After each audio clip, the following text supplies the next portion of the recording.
Paimon, there you are. Nahida! Bad news! We just saw the balladeer strolling around in public! Did he escape or... Ah! It's him! Sure enough, you're here. Hey! What are you doing in the sanctuary of Surasthana? Aren't you supposed to be locked up? I know you must have a lot of questions. Please, allow me to explain. It was my idea to set the balladeer free. We made a deal, and he's gonna do some investigation in Irminsul for me. A deal? Huh. You sure you trust this guy? What did you expect? Why do you think Sumeru would keep me around otherwise? Or maybe killing me is all you can think about.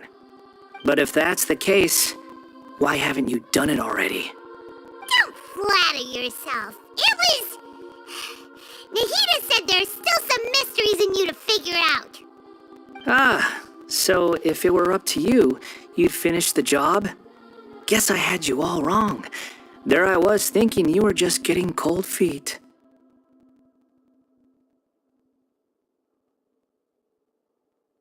Well, that escalated quickly. Not a good start. Could I ask you all to please calm down? But Paimon's worried about you, Nahida. Don't let him trick you. It's not every day you see people questioning the God of Wisdom's judgment. Just when you think you've seen it all. Don't you dare try to drive a wedge between us! As long as the terms are reasonable, I don't think there's a problem in making a deal. Even with the balladeer. Well, I for one have no reason to doubt you. Considering you even struck a deal with the doctor. Yes, one in which I gained valuable information. You'll come to understand more about that in the fullness of time. The balladeer's power was all but completely spent after your battle. He's no longer strong enough to be a strategic threat to us. That puts him in quite a precarious position. Plus, he's a former harbinger with knowledge of many of the Fatui's sensitive secrets. Being stuck here in Sumeru could make him a sitting duck, depending on how the Fatui plan to respond. Wait a second. Farmer? You mean he's not a harbinger anymore? I take no pleasure in saying this, but it seems as if the doctor had no intention of welcoming back a loser, so... Sometimes it's you using them, other times it's them using you. Most human relationships are this way. Certainly all the stable ones are. That's how it was between me and the Fatui, and also between each of the harbingers. So as long as you have some value to offer, nobody will ever abandon you. But after recent events, even I have to admit that I'm not worth quite what I used to be.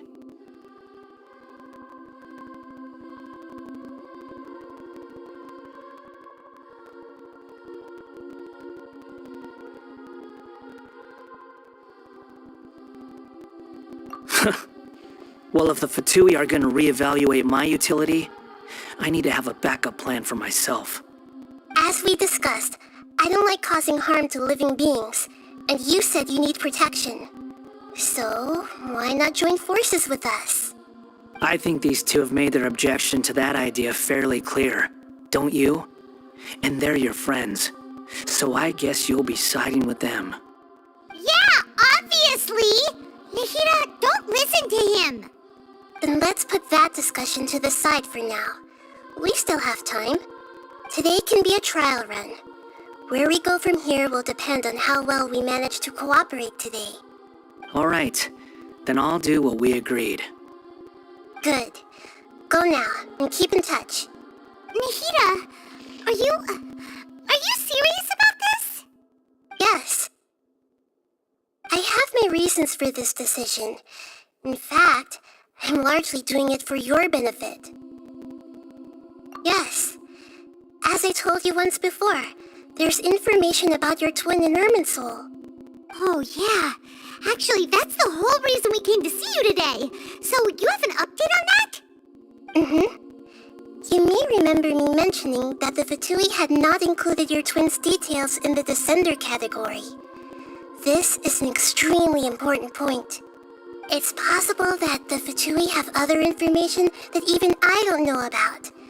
And since the Balladeer used to be one of them, he'll be better acquainted with this information than I am. He was granted the power to connect with Irminsul when he almost became the god of a new era. Even though he no longer has the Gnosis, some traces of its power remain in him. He can still connect. The amount of information in Irminsul is vast beyond description. Sifting through all of it without knowing what to look for would take too long, even for me. So I asked the Balladeer to search in Irminsul for any information about the Descenders.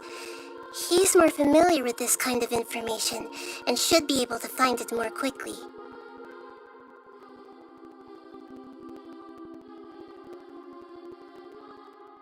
Exactly! Or what if... Paimon just doesn't trust him! He's treated us as enemies every time we've run into him! I understand. But sometimes, everything is dictated by which side you're on.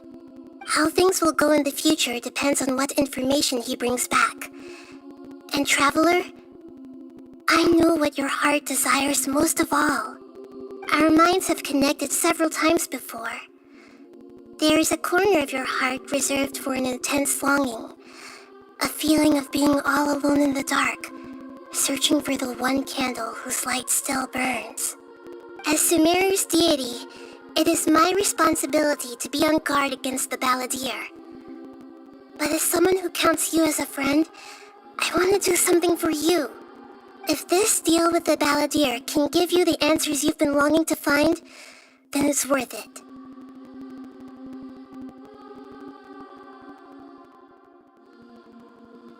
It's my pleasure, really. You're Sumeru's hero. You've more than earned it. Paimon's still worried about this idea. Is there anything we can do to help? I was going to contact you about that, but then you suddenly showed up on your own accord. It seems like we have a telepathic connection. In fact, I was going to ask you to supervise the Balladeer on my behalf while he carries out the task I assigned. Even though he only has a fraction of his full power left, that's still a fraction of a former Harbinger. If you could accompany him, it would put my mind at ease. Of course, I'll be there to help guide you through Irminsul from the outside. Great, thank you.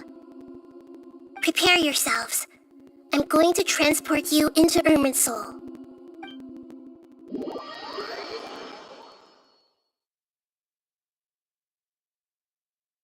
Wow, it looks pretty different here compared to last time.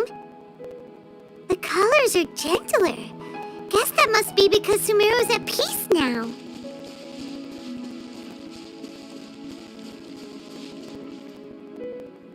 Look at that. Hot on my heels. You know, you didn't have to cut your catch-up short just to keep me company. Oh, but I guess you panicked when you realized that I might enter Irminsul ahead of you. Shut your beak, jailbird! No way a prisoner gets to be so smug! I understand that prisoners have to put up with harassment from the guards, but right now, I'm on temporary release, so maybe you should think about backing off a little. Sounds like a successful rendezvous. I need to be quite clear about something. In a few moments, you'll be entering into the innermost region of Irminsul. It is an environment like no other, and the most important place in all of Sumeru.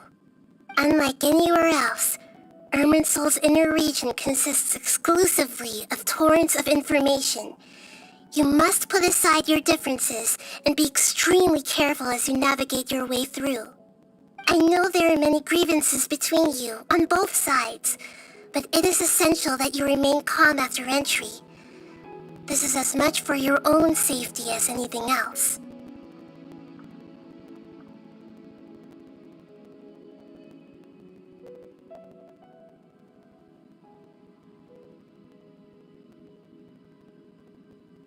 Fine, let's call it truce. But only until this mission's over. Let's cut each other a little slack, shall we? We are going to be traveling together after all. Per my agreement with Lesser Lord Kusanali, I'll be at the front. It's my job to lead the way and get rid of any obstacles in our path. All you have to do is keep your pretty eyes open and try not to fall behind. You sure are confident. Paimon will give you that. You make it sound like you're even more experienced at adventuring than us. If there are no further objections, I suggest we get going. Or did you need some time to mentally prepare yourselves? Ew! Ugh, the snark on this guy. It's unbearable. We can start now. Irminsul access granted. Initiating connection procedure. Is this a small sapling? Oh, darn it! Come on, let's catch up with him.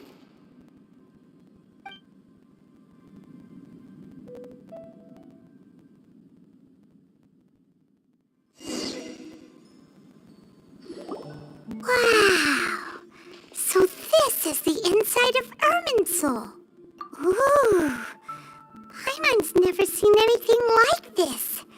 And it feels like a sacred place. Irminsul is closely intertwined with the entirety of Tevat. Every bit of information flowing here means something. Pick your jaws up off the floor. It's time to go. Why is it that Paimon just wants to do the opposite of everything he says? Lesser Lord Kusanali, we will now proceed to the heart of Irminsul. Can you still sense where the heart of Irminsul is? Yes. Permission to begin searching for information there? Permission granted. Go ahead. Let's go. Stay close. Don't go running off. Hey, so, say we did go running off in here. What would happen? What are you smirking at? I was just imagining the look on your travel companion's face if you went and got lost. Anything's possible in here. You can't rule anything out. So if you want to stay safe, your best option is to stick close to me.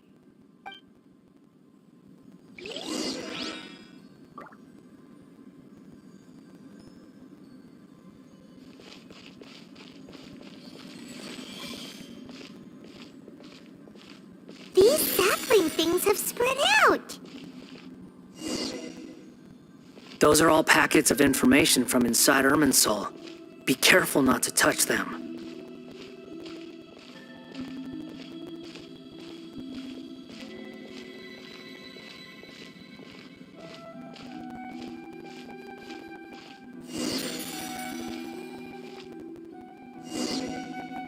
It looks the same in every direction.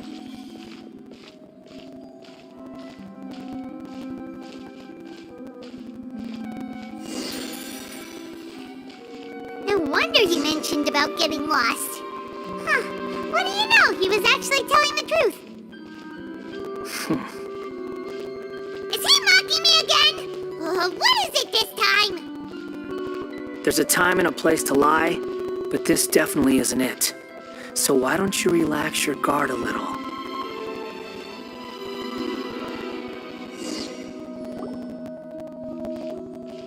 We're here.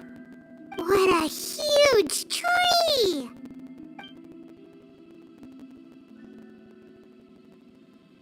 Lesser Lord Kusanali, Good, you made it. Are you ready? ready when you are. Then please begin.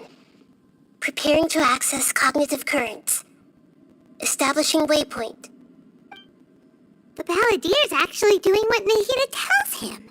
Guess he must want to stay alive.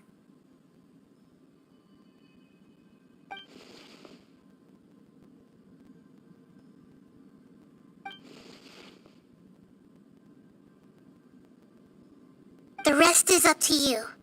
If you discover anything at all, make sure to share it with us. Will do. Huh. For once, we're the ones with nothing to do. Traveler, Paimon, would you like to talk?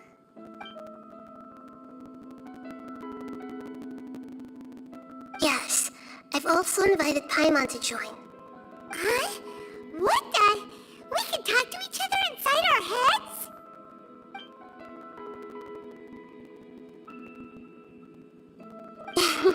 That's part of it. Plus, we're all friends. There's nothing wrong with us talking like this once in a while. Paimon's never tried this before. This is great! So, Paimon's been wanting to ask you something. Don't you think the Balladier's a bit of a walking contradiction? He's always talking back, but he seems to listen to what you say.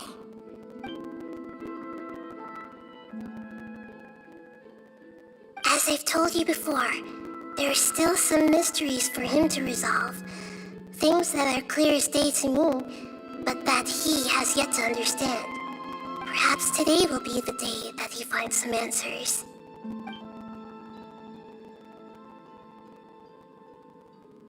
Well done. Smart and attentive as always.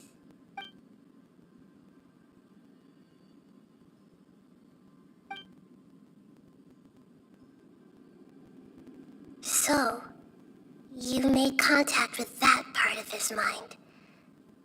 Well, it's true. Betrayal turned the Balladeer into the person he is today. Huh. Paimon thought nothing could get under that guy's skin. Turns out, he can get hurt and angry just like anyone else. Everyone has a history, Paimon. Even if you're a puppet created by the Archon.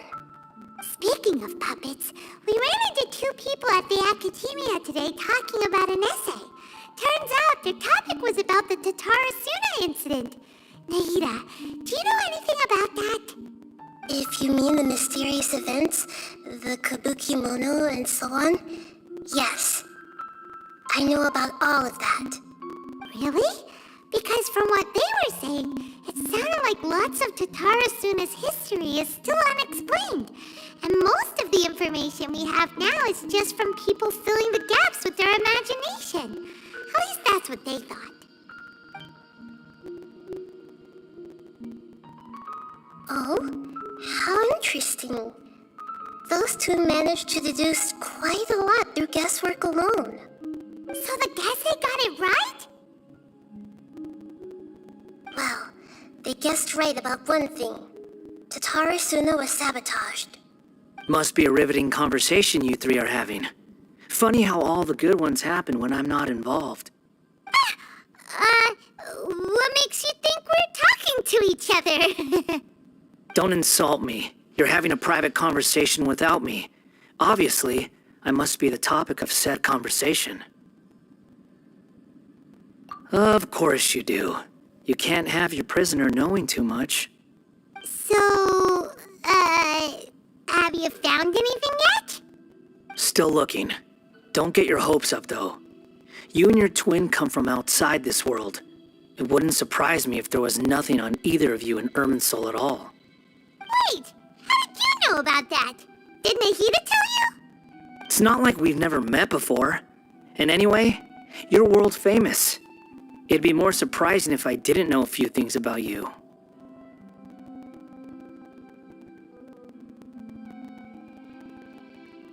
Right now, we have to keep the peace.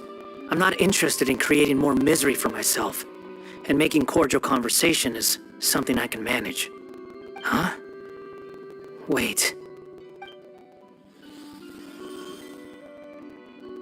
This light. It looks similar to those saplings. What could it be? Anonymous data. Hey, don't you forget the agreement! You have to share it with us! Shh. Just wait. Mr. Niwa, are you certain this is worth the risk? We are talking about Tatara Suna's furnace, after all. It may not pay to act rashly. There's no one else who can enter the furnace. It has to be me. Is that so?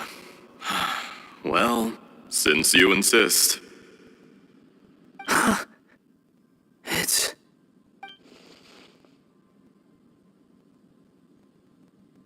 Whoa!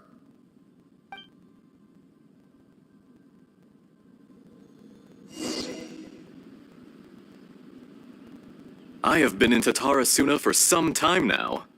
You have shown me great hospitality, as has Mikoshi Nagamasa, and indeed, everyone else. Under your leadership, Tatarasuna is a warm, welcoming place, like a giant village. People are gainfully employed, their lives have purpose. They are motivated. As I understand, the Raiden Shogun has, in recent years, eliminated much of the evil that plagued Inazuma. As for Tatarasuna, it was originally established as a means of safely disposing crystal marrow. The forging industry with crystal marrow as a raw material has since flourished, giving rise to generations of swordsmiths. Some world-renowned, others unknown, all passing on their legacy. Skills, blood, dreams. Every smith brought into this trade looks to find their purpose between steel and blade. That is why you accepted the proposal brought to you by myself and Akame. Yes, well, were it not for you coming to Inazuma and happening to make Akame's acquaintance, the two of you never would have joined forces. And he would be the first to admit that there's no way he could have revolutionized our forging process like this on his own. At least not on the same timescale. You allowed Akame to take all the credit for a method that you jointly developed. He sold it to me, and now every piece of ore here is smelted using the new technique.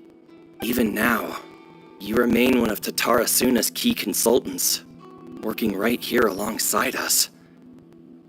I believe it is you, sir, who are truly responsible for the changes in our manufacturing and forging methods. You flatter me. From the outset, I saw much that was commendable in the forging industry of Inazuma, and it has been my great honor to befriend you all. So you say, Escher. But is this really the truth? My good sir, what do you mean? I tried to resist thinking it was all connected, because I didn't want to speculate, and I didn't want to believe that things could turn out this way. What have we gained from adopting your new technology? Ominous black smoke? Mounting production problems? Worker fatigue and casualties are up and continuing to rise at an alarming rate. And recently, as you well know, someone died because of that strange filth inside the furnace. We've kept the truth from spreading outside, but still, I suspect you understand it better than I do. None of the people who went out to get help have come back. Now, our mutual friend, the Kabuki Mono, is taking the Golden Feather to Narukami Island to seek an audience with Shogun. This is our last hope.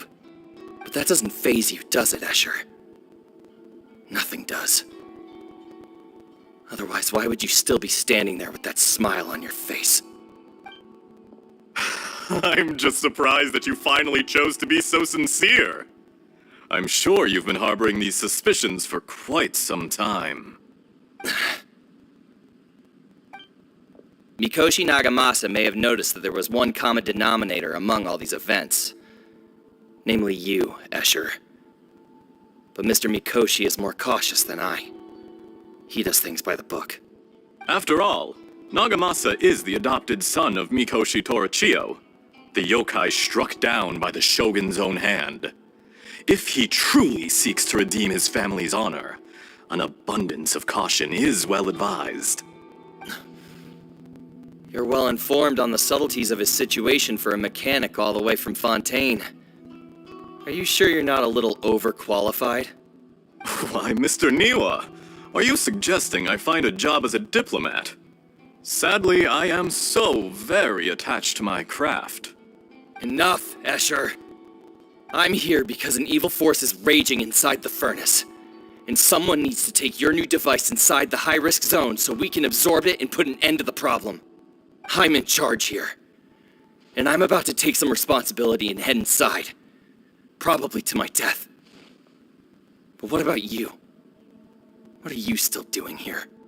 Judging from the look in your eyes, you don't seem to trust me. Drop the act! We're past that now. Whoever you are, it looks like your plan to destroy Tatarasuna has worked. I just want to know what you're still doing here. What's left?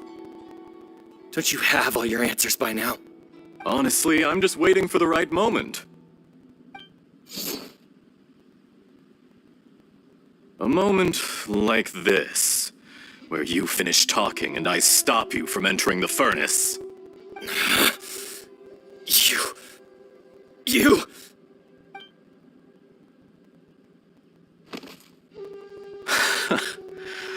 You're a little smarter than I initially gave you credit for.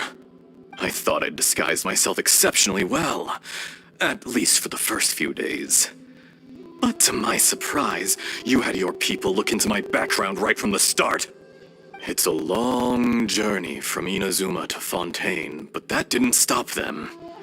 Eventually, they managed to confirm that Escher was an alias, and that I was not from Fontaine at all. And yet, despite all of that, you still fail to realize my true identity, and what I seek in Tatarasuna. Did you really think you would be able to see through my plan? If you kill me, there's no one who can get inside the furnace. So you're really going to destroy this place? Is that it? Oh, but you're quite wrong. There is one other person. Some may not see him as a person, but you told him yourself. You're not a puppet. You're a human. You're just missing a heart. Whoever you're working for won't get away with this. They'll be found out. But this makes no sense. What are you really trying to accomplish by all this? Why go to all this trouble? It's no trouble at all. Patience is a virtue which I have in abundance. This is all part of a carefully controlled experiment. If you must know, I'm happy to divulge my true identity. I'm a Fatui Harbinger. Call me the Doctor. The Fatui? Who? What do you want? Just to create a minor inconvenience for your nation. That's it? That's why you gave us your cursed technology? Just to let loose the evil energy from the crystal marrow? Look how even the righteous soul is filled with venom when faced with its demise. My device functions precisely as you say. It is the only chance you have of preventing a catastrophe and keeping the truth from the outside world.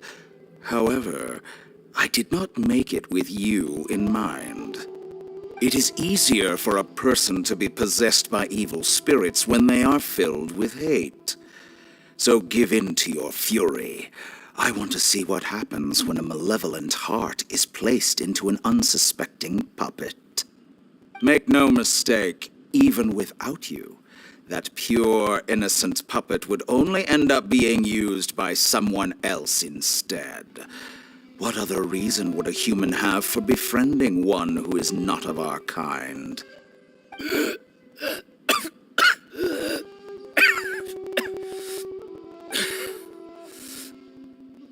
If you give him my heart, tell him that both Nagamasa and I see him as one of us. He has nothing to prove to anyone. Because not everyone just wants to use other people. The only ones who think like that are people like you. What a beautiful way to see the world. It almost makes me feel a little guilty. Then out of respect for you, I shall redefine myself. Think of me as a monster or a demon, if you wish. At least this way your death is not a consequence of your own folly turning you into an easy target. You simply lost to something more powerful than you could ever hope to defeat. I say, Mr. Niwa, let's see what happens. Will your puppet friend become a human? No, that will prove quite impossible. Mr. Niwa? Already dead. What a pity. Jester, I have completed the task you gave me. Creating a gap and infiltrating Inazuma's inner workings. What fun it was. I'd like to introduce a puppet to you. If he proves useful, let's make him our newest comrade. And if not, let's turn him to dust.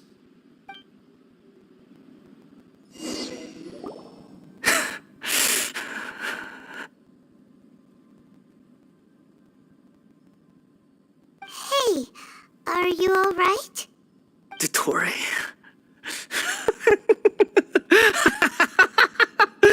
Dottore!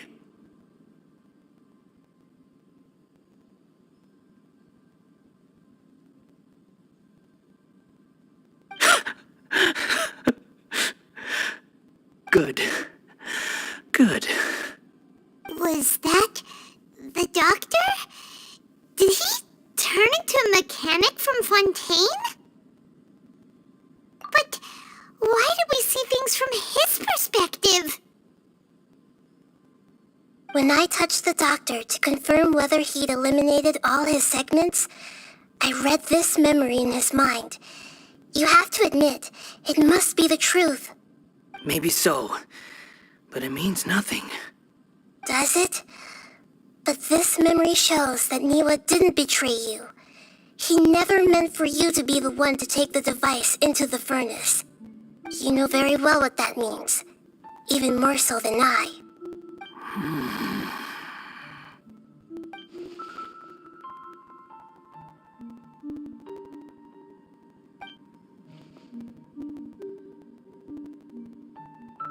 Let's give him some space. He looks really mad.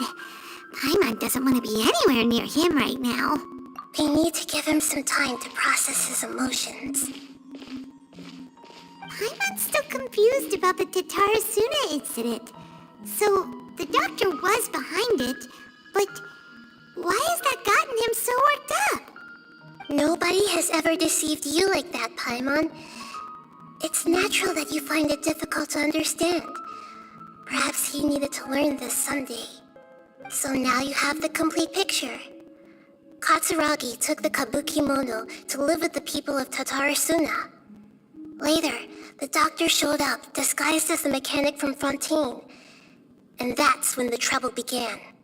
It was all a horrific experiment planned by the doctor. Everything he did was just to plant seeds of disaster in Inazuma that would bear fruit in the future. Of all the unwitting participants in the doctor's experiment, the balladeer became the main test subject. After the events you just saw in that memory, the doctor put Niwa's heart into the device and handed it to the balladeer. Then, he instructed him to enter the furnace and absorb all the filth caused by the smelting process. The load was far beyond what he expected, but the balladeer survived. He left the furnace in sheer exhaustion and said to the mechanic, "This device seems to have protected me. What's in it?" The mechanic answered, "Niwa fled this place for fear of punishment, but he left you a gift. He said it's the one thing that you've been looking for." He took it straight from the chest of one of his innocent servants. The mechanic removed the withered heart from the device as he spoke.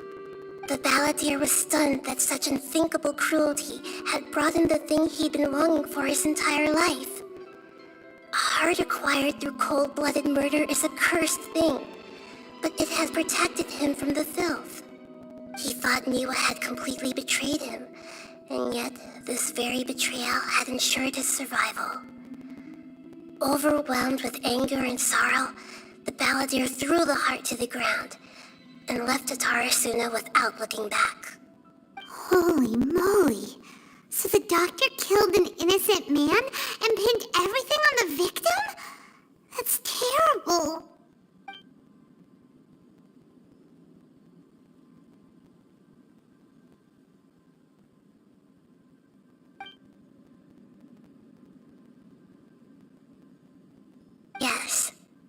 Only if he understands this can he choose a new path forward. Dottore, you brazen-faced... Niwa didn't run from justice. You killed him.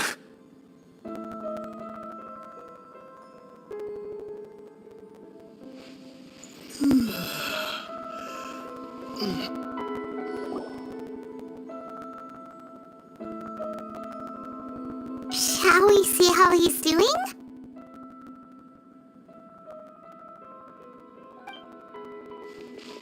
Hey, you alright? That's a scary expression. Are you worried about me? If we didn't have such a history, I'd almost think that qualifies me to be your friend. It won't. I'll keep my end of the deal. Hey, are you investigating the stuff we want to know about? That's why we're here. But unfortunately, there's no information about the Descenders in Irminsul. Even if you can't find anything, that seems to confirm it. Irminsul does not keep records on the Descenders. Anyone who comes from beyond this world is not counted as part of Teyvat. Oh, does that mean we have to leave empty-handed?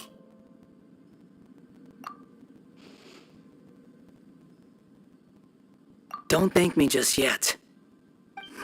You look really upset. Well, since Irminsul was a dead end, I guess I can share some other info that might interest you. Huh? About what? The reason why there are records about your sister in Irminsul. It might have something to do with Conria. Apparently, Conria was her first destination when she arrived in this world. Plus, she only came to this world because the heavens responded to the summoning. The heavens responded? The Jester told me this himself. You can take his word on this.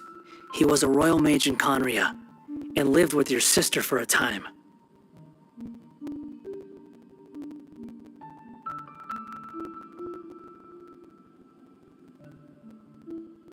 I don't know the details. It's up to you whether you want to believe me. All I can say is, I wouldn't lie to you about this. Did you get all that, Lesser Lord Kusanali? Yes. Astonishing news. Does this info count towards my mission? It wasn't from Irminsul, but was it valuable? Very valuable. Good.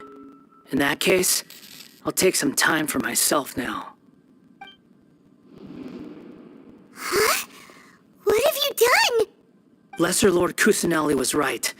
My power's all but completely spent. Even if I use all of the divine power left in me, I can't sustain this shield for very long. I shared a secret with you, and now you owe me. So in return, I'd like you to answer a question for me. Give me your hand.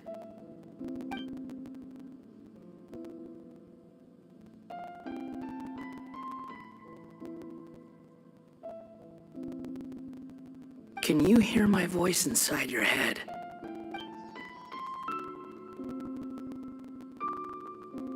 No, I can't do anything like that anymore. At most, all I can do is exchange a few words with you.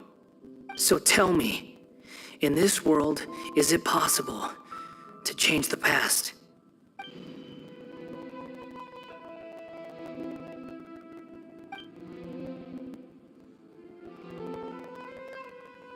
Done. Huh? What the? What happened? Paimon only saw you hold hands for a second. Nothing. I was just thanking him for helping me.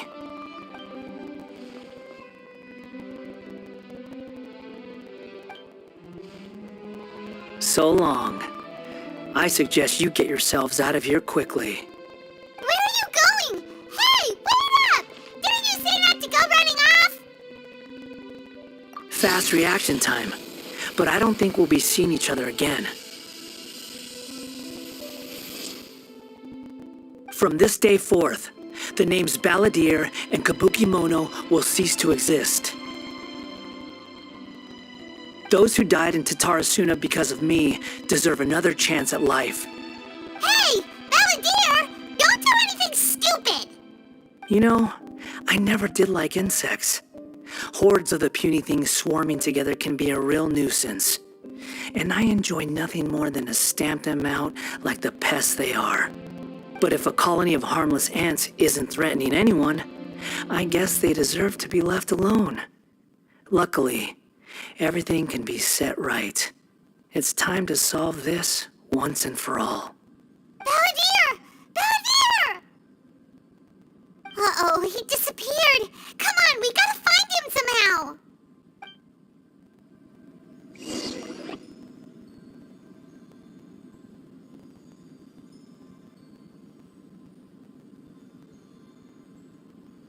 Oh no, he's really gone. Oh, can you hear me? Nahida! Traveler, Paimon, Balladeer, what happened just now? I was suddenly cut off by some kind of power. It was the Balladeer's fault. He shut you out. I didn't think he'd be capable of something like that with so little power left. Did he keep some of his power hidden when he was defeated? Or did he achieve something beyond his abilities, and it took everything he had? Where the heck did he go? Ugh, it's all our fault. We were supposed to keep an eye on him. Sorry, Nahida. Don't be. It's not your fault. Please, let me handle this from here, even though I'm not sure I can solve it. We're running out of time. Follow my lead and get out of Irminsul as soon as possible.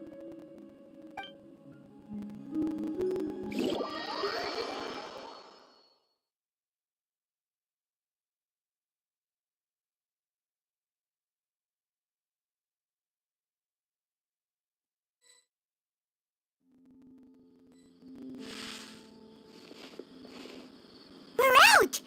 And we're at, an inn or something? This is an emergency. I'll have to ask you to stay here for now. Everything's arranged, and nobody will disturb you.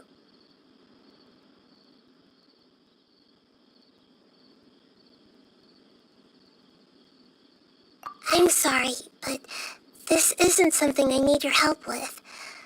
Leave this one to me. An emergency? How bad is it? Nahida, will you be okay? Don't worry. If my assessment is correct, though there may be some minor disturbances, it won't lead to a disaster. Please rest and recover your strength here until I say it's safe. Her voice is gone. Paimon can't shake the feeling that something really big has happened. What do you think the Balladeer meant?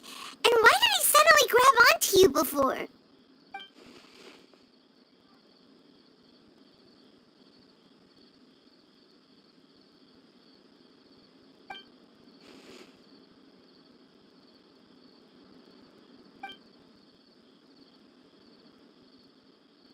He wants to change the past? But surely that's impossible! Right! You can't just rewrite history! All that stuff happened already in real life! It's like, imagine Paimon drank all the water in this inn. Even if no one was there to see it, Paimon would sure as heck remember drinking it. So, why does Paimon still have a bad feeling about this? Paimon can't help but feel scared about what he might do. Oh, Paimon's so confused.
about it at this point. Hey, have you got any ideas on what we should do next? Seems like now there's nothing left for us to do but to go to sleep. But Paimon's still so worried. Paimon won't be able to sleep a wink tonight. So, how about, we list all our favorite foods to take our mind off things? Heck, if that doesn't work, Paimon's probably gonna collapse of anxiety here. Alright, Paimon will start. First dish. Munstack grilled fish. Oh, and chicken mushroom skewers. Tea break pancakes, cream stew, sauteed matsutake, and dragon chili chicken, almond tofu, satisfying salad. Also, Adeptus Temptation, golden shrimp balls, triple layered consomme, lotus seed and bird egg soup, and...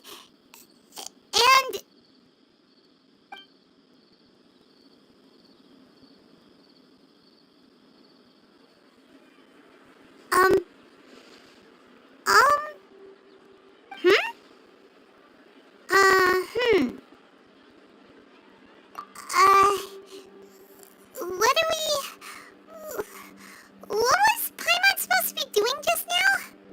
Paimon was, talking? Huh. Paimon certainly can't remember what she was talking about. What was it again?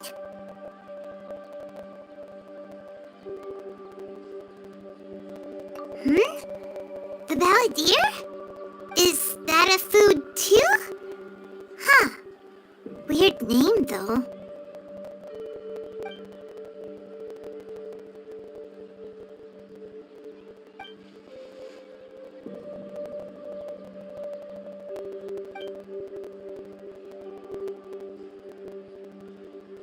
What's wrong? Your eyes are like saucers. Was it something Paimon said? So, the balladeer. Is that someone's name? 'Cause it sounds like a nickname or something.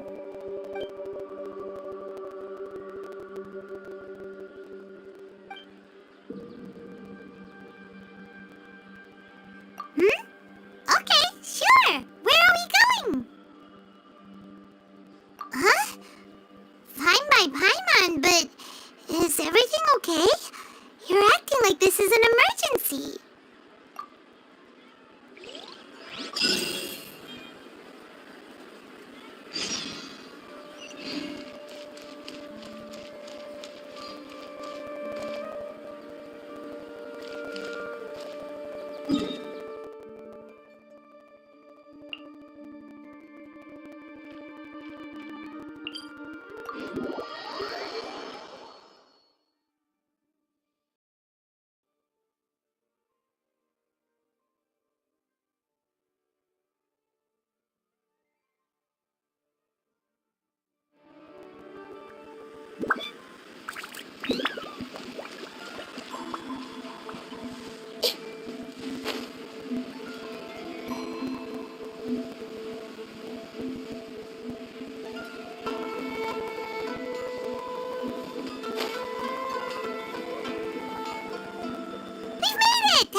It's been a while.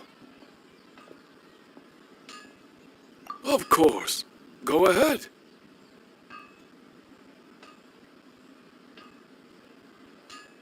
Oh.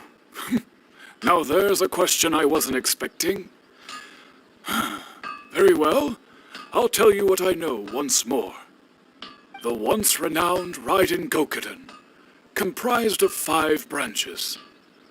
Aminoma, Futsu, Ishin, Hyakume, and Senju. The art of forging practiced by these 5 clans was first taught to them personally by the almighty Shogun. Over time, the 5 branches diverged from one another as generations of bladesmiths honed and perfected their craft until they became 5 distinct traditions. Most of the great swordsmith clans of old have since fallen into decline, and for a long time, only the Aminoma branch kept its art alive. But fortunately, Kaedehara Kazuha recently returned to Inazuma and took up the mantle of the Ishin art. Now, 2 clans remain of the original Gokuden 5. If my memory serves me right, you yourself were present when he forged the Ishin blade. Oh, yeah, we were! Paimon remembers that now. We learned a bit about the decline of the Raiden Gokuden then, too. It seems like such a shame. That, my friends, is a tragic tale indeed. In fact, this was not made known to me for most of my life. All these years, I knew of those great clans' demise, but never the cause. Only recently, when the question was on my mind, did I ask Kaedehara Kazuha about this. He told me that, as we are both heirs to a branch of the Raiden Gokuden, it was right that I should know the truth. There is no harm in telling you, but I must warn you. It is a dark and sorrowful tale. The Raiden Gokuden were the targets of a murderous rampage by a vengeful bladesmith. Vengeful? Why? 400 years ago, so I'm told, there was a catastrophic malfunction in Tatarasuna's furnace. One brave swordsmith heard the commotion and chose not to flee, but he rushed to the scene, hoping to prevent a disaster. Tatarasuna was home to a state-of-the-art forging and smelting operation in that day, and overseeing it was the armory officer. His surname was Niwa, though he had family ties to the Kaedehara clan. Knowing that they had just one chance to save countless lives, Mr. Niwa and the swordsmith leaped together into the furnace. The furnace quickly stabilized, but neither of them made it out. The smith's death, though heroic, dealt a devastating blow to his family's fortunes. His orphan son was left to fend for himself, and grew up deeply resentful at the world. In his heart, the whole of Inazuma was culpable in his tragedy. He hated the almighty shogun for her apparent indifference towards his father's death, and he hated everyone who had done nothing to try and save him. Powerless and destitute, the only legacy he had to pass on to his children was his hatred. Generation after generation bore this grudge, living in utter misery. Alas, if only the story could have ended there. But 100 years ago, the then head of this family reached the end of his wits. He could bear their fate no longer, and yet he could do nothing to change it. Finally, he made a drastic decision to take revenge on the Raiden Gokuden. In doing so, he sought to vent his pet anger and shake the very foundations of Inazuma's forging industry. In his fury, he murdered indiscriminately, killing even bladesmiths from the Hyakume clan which he belonged to. His goal was absolute, the devastation of all of the Raiden Gokuden. But when he came to the Kaedehara and Kamisato clans, his killing spree came to an abrupt end. He failed to catch them unawares. They fought back fiercely, and they did not spare his life. That is why the Kaedehara clan and their Ishin art survived that day. I suppose they were the lucky ones, under the dire circumstances.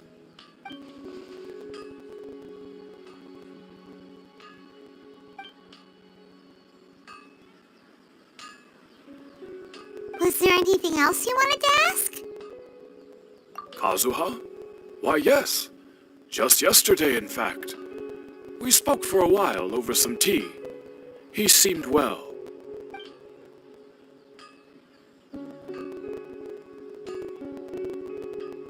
My pleasure. Don't tell Paimon. There are other places you want to visit too, right? Your expression says it all. You can't hide anything from Paimon. On to the next stop. Lead the way, traveler. Paimon will be right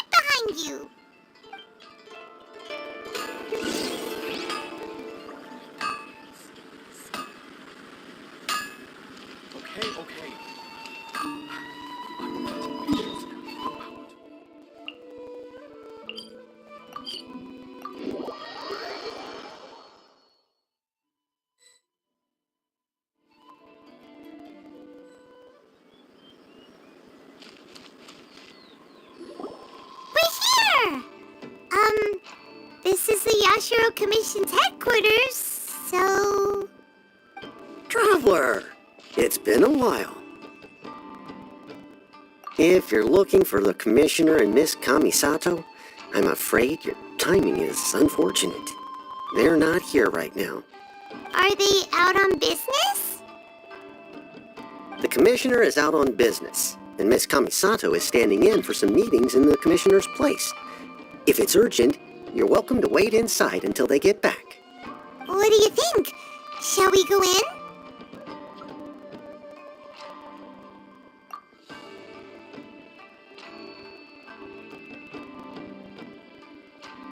If it were anyone else, I couldn't allow it. But seeing as you're so close with the Commissioner and Miss Kamisato, I think it should be okay. We'll be heading in then. Thanks!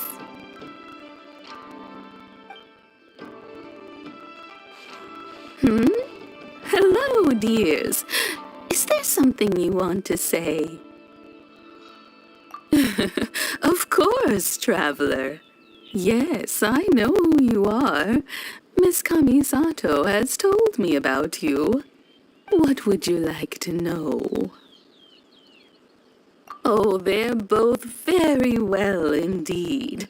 Lately, Miss Kamisato has been rather busy attending all kinds of meetings and occasionally paying visits to some local organizations on the Commissioner's behalf. As for the Commissioner himself, well, you know, busy as ever. That much hasn't changed. Although he does seem to be in a rather good mood these days. So pretty much business as usual on the Yashiro Commission, huh? Very much so.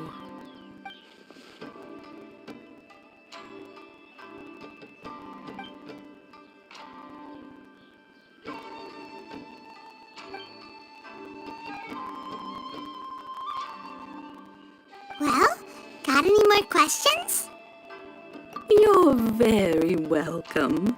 In fact, I would love nothing more than for you to come and visit more often. But I'm sure you must be far too busy to have time for that. Miss Kamisato talks about you all the time. She seems so thrilled to have you as a friend, and she's always saying how talented you are and how much she admires you. I must say, many things in Inazuma seem to have taken a turn for the better since you arrived here. So you're not just Miss Kamisato's knight in shining armor, you know. You're a hero to us all. I mean it. Whenever the Commissioner dines at home, Toma always joins him. I always find myself at my most relaxed when I'm serving the two of them and listening to them chat away. The Commissioner has such a busy schedule that he doesn't always have the chance to take his meals at home. But given the opportunity, he always prefers to dine here. They say it's because Toma's a much better chef than most. Oh, the Commissioner is so fond of home comforts. They get to talking about you sometimes too, you know. Always with a very fond tone.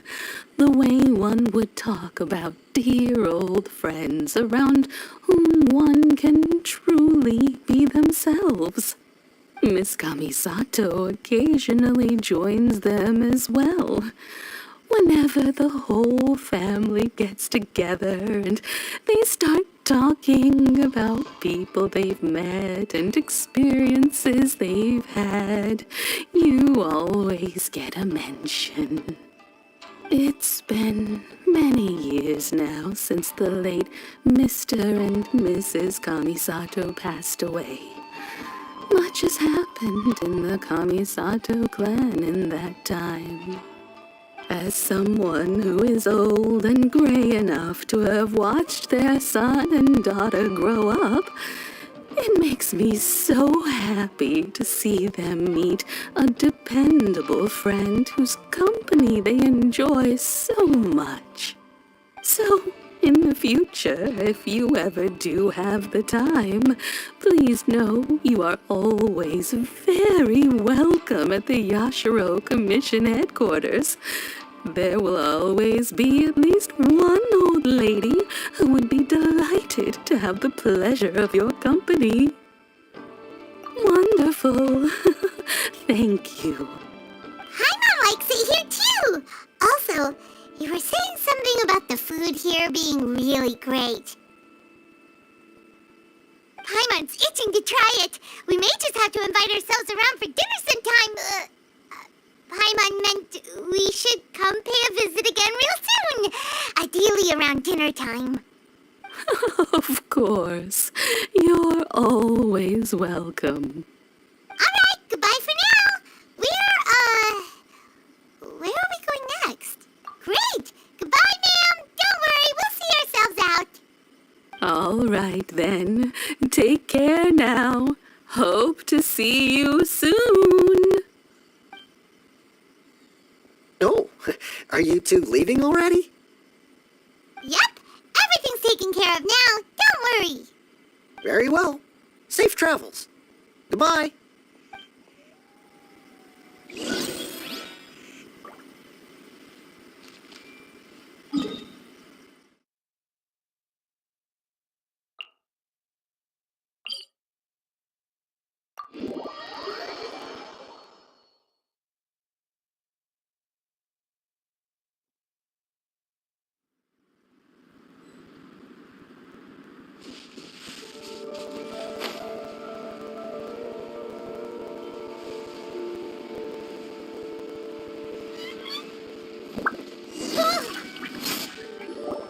Well, here we are. But what are we looking for? Something or someone? Do my eyes deceive me, or is that the Traveler and Paimon? Xavier, what are you doing here? I was in the general area, and now I'm in this specific area. There, that's me. So what about you two? We have some questions and thought you might be able to help. Certainly do. I've researched the furnace here in some depth. If there's anything you want to know, just ask away. Like the back of my hand. Make no mistake, I have been here a good many times before. Not only that, but I've met people in Inazuma whose families used to live in Tatarasuna years ago. They said it's all true, the history here.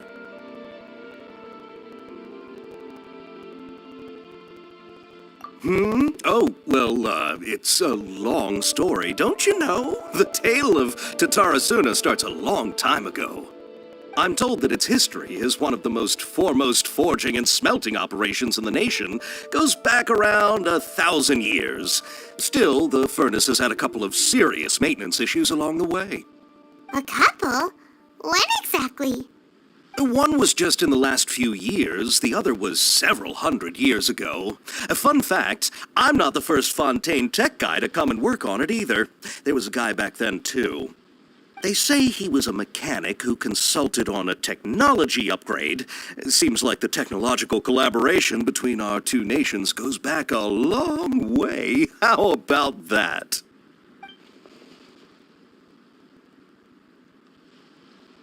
Hey, weren't you gonna ask Xavier something about Tatarasuna? Come on, ask already. Oh, I didn't realize you two were here for a history lesson. Me neither.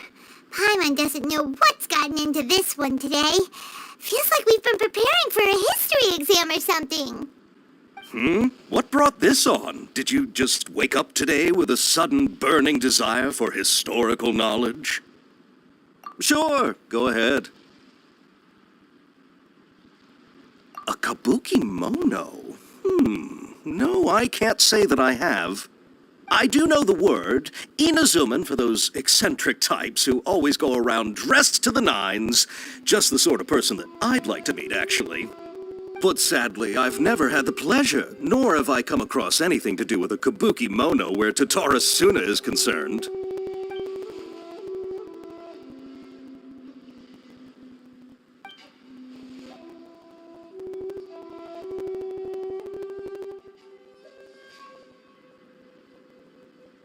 Of course! Don't mention it. Oh, we're leaving? Okay, bye, Xavier. Oh, you're most welcome. More than happy to help. Farewell. Looks like you got all the information you're looking for. Sure, but what's up with you today? Whatever it is, it seems like it's really troubling you. Keep your smile, Spinal Crocodile. No matter what happens, Paimon will always be there for you. Hey, don't mention it. Alright, let's head off and go meet Nahida.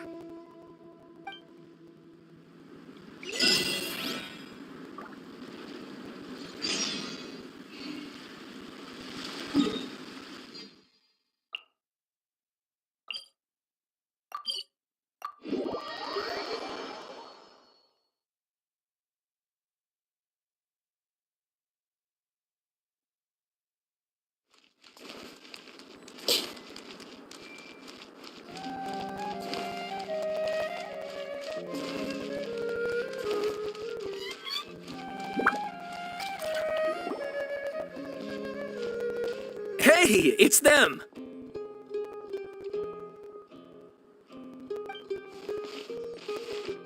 Akaba, Sawada, you're still here?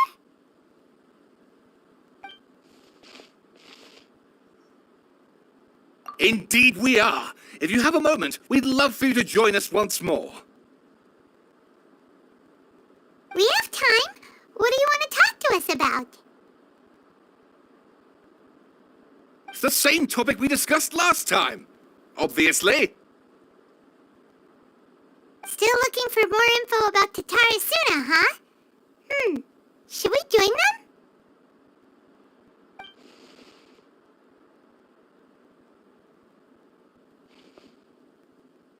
Unfortunately, we haven't made any real progress. Huh? Oh, of course.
I presume you'll want to read mine as well. Here.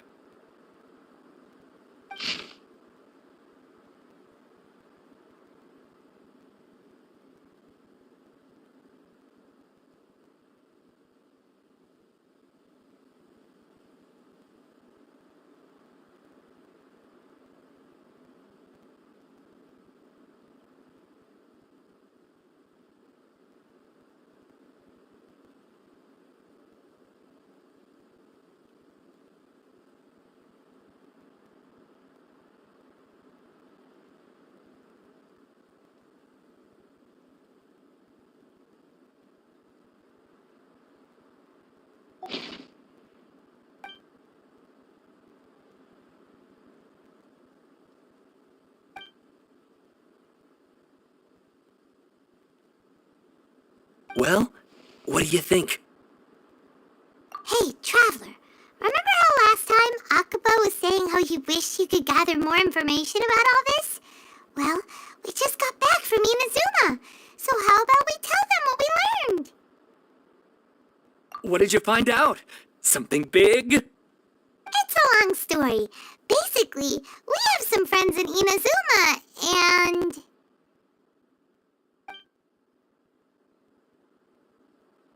Wow, so many new details. Thank you so much for sharing that with us. Well, well, so it all comes down to one man's desire for revenge. Huh. You heard this from a member of the Arminoma clan, you say? Then I guess it must be true. Ugh. So there's no ghost story here after all. This new information actually lends further credence to my hypothesis. Evidently, swordsmiths were seen as having an incredibly prestigious role in society those days, to the extent that harming them was conceived of, at least by the perpetrator, as a way of exacting revenge against those in power. Yes, okay, point taken, you were right. But that doesn't mean I can't carry on with my novel. And they're back at it. These guys are really into this. Oh, so sorry. Look at us, prattling on about our projects and ignoring you. Thank you so much for the information. You're welcome. See ya. Keep us in the loop if you find out anything else. Will do.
Traveler, Paimon, how have you been?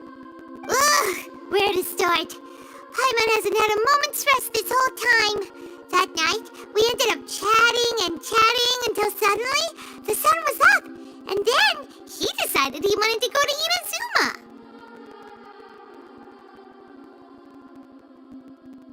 The Balladeer? It sounds like some kind of code name.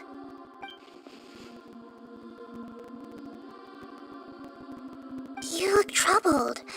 Is there something you need to tell me?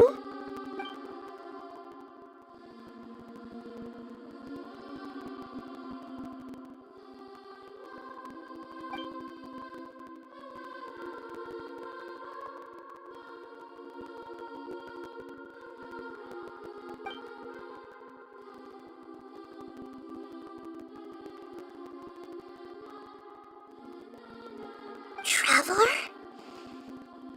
Hey, what's wrong? You look so upset.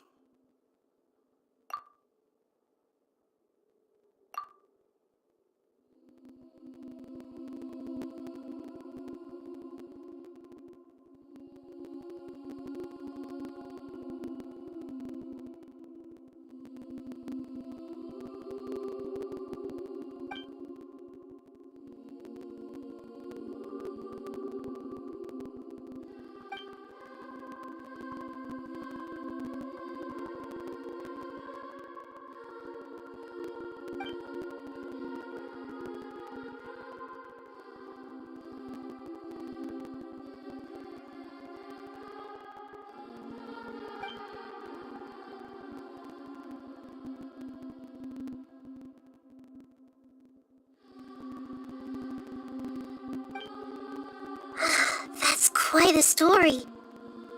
So, this puppet known as the Balladeer erased himself from Irminsul, hoping that he could change the past. But how was he even able to do that? As the Traveler said, he very nearly became Sumeru's deity.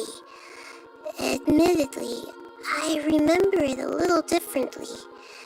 I don't recall finding anyone inside the machine after we defeated it. Nevertheless, it does make sense. someone were to successfully erase themselves from Irminsul, the world would change to reflect the new reality. So, you believe this person really existed, and we just don't remember him because he literally changed the world? Yes. Theoretically speaking, it is possible to do this. But I'm struggling to imagine the kind of person who would dare go through with it. The Traveler comes from a world beyond Tevat. That's why there's no information about him in Irminsul, and it also explains why any changes to Irminsul wouldn't affect him. So if there's anyone in the world capable of retaining memories from a past that has been rewritten, it's you. It's quite incredible when you think about it. Paimon's having a hard time understanding this balladeer guy's motivations. Why did he do it? I can only make inferences based on the information we've been given. As for what kind of person he was, only you remember that.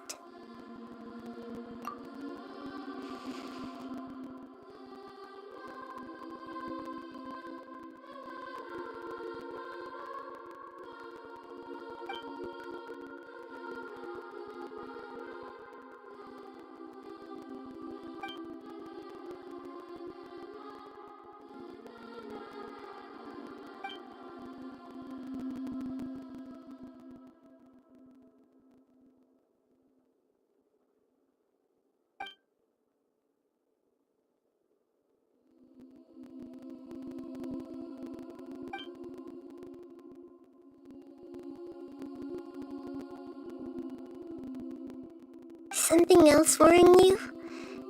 Something that you can't share? It couldn't change the fate of the ones who had died, right? Once the balladeer realized he hadn't been betrayed after all, it must have completely changed his view of the people of Tatarasuna. Now he saw them as friends again. He couldn't keep hating humans after that, and if he thought there was a chance he could save his old friends, it would be hard not to try. The story makes sense, every part of it. The balladeer tried to achieve godhood with the doctor's help. He was unsuccessful, but retained the power to connect with Irminsul. That power then enabled him to change what was recorded in Irminsul and erase himself, even though he didn't have much strength left. Yeah, it does make sense, but it still ended in tragedy for his friends. It just feels so hopeless. He gave everything to do this, but it seems like he got nothing in return.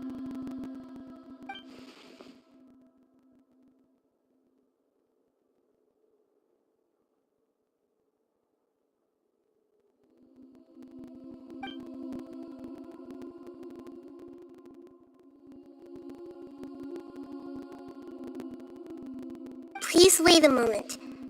I want to check something. Found it. This should be the one. It turns out that I have a strange way of confirming everything he has told us. What is it? A record from a personal collection. It was tucked away in a corner. You should take a look.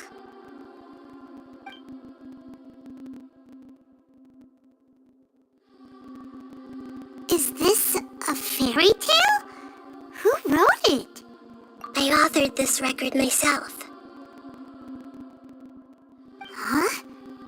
You wrote a fairy tale that somehow has something to do with the balladeer? When combined with the Traveler's narrative, it's clear that this story is an allegory. Everything in it is a symbol for something else. Hold on. So this record survived from the past? Yes.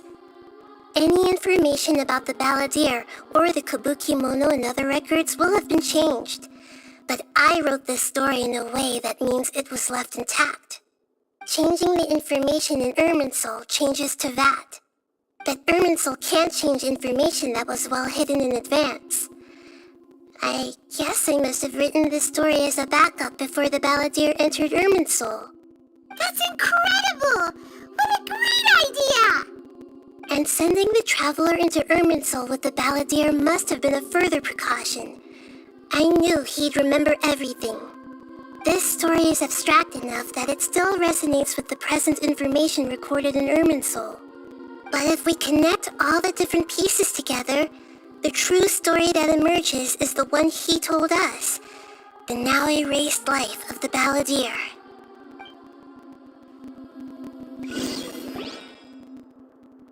There was once a lone monster draped in fox fur. The monster found a family of foxes, joined them, and they became friends. The monster lived with the family day and night, and everyone treated it as one of their own. Once in a while, the monster would take off its fox fur at night and lament to itself as it gazed at its reflection in the water. I am a monstrosity, yet they are too foolish to see it. I pity them. But the monster soon found solace when another came to live among the foxes who was not their kin. A kitten, carved from the wood of a white tree who had been abandoned by the humans. The kitten too wished to become a fox, but its tail was too slender and it could not grow a coat of richly colored fur. Yet when the other foxes saw this, they spoke words of comfort to the kitten. Even without a tail and fur like ours, you are still one of us. Furious at this happy resolution, the monster lit a fire on the mountain. The terrified animals panicked as the fire spread. The only way to extinguish the flames was to make a sacrifice. A gray fox stood up and addressed the monster. It said, "You are the cleverest among us. Surely you can help us find a way to solve this." The monster smiled, led the fox toward the fire, and murdered it. The gray fox's heart was turned into a beautiful drop of water, clear, spotless, and pure. The monster gave the heart of water to the kitten, telling him, "The foxes have decided. You are the one who must be sacrificed. Take this, quench the flames, and die for your fox kin."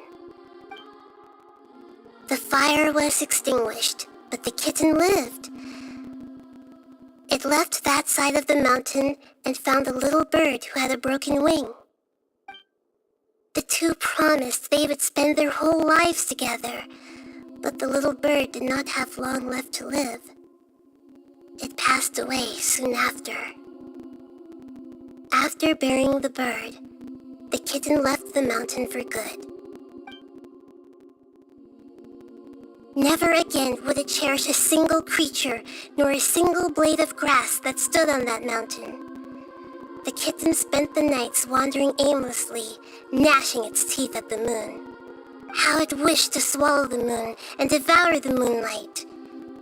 If the world could only return to darkness, then it would finally be peaceful and content. I will become the new moon, the answer to everything.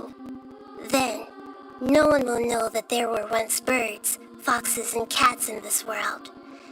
And no one can know that they were different.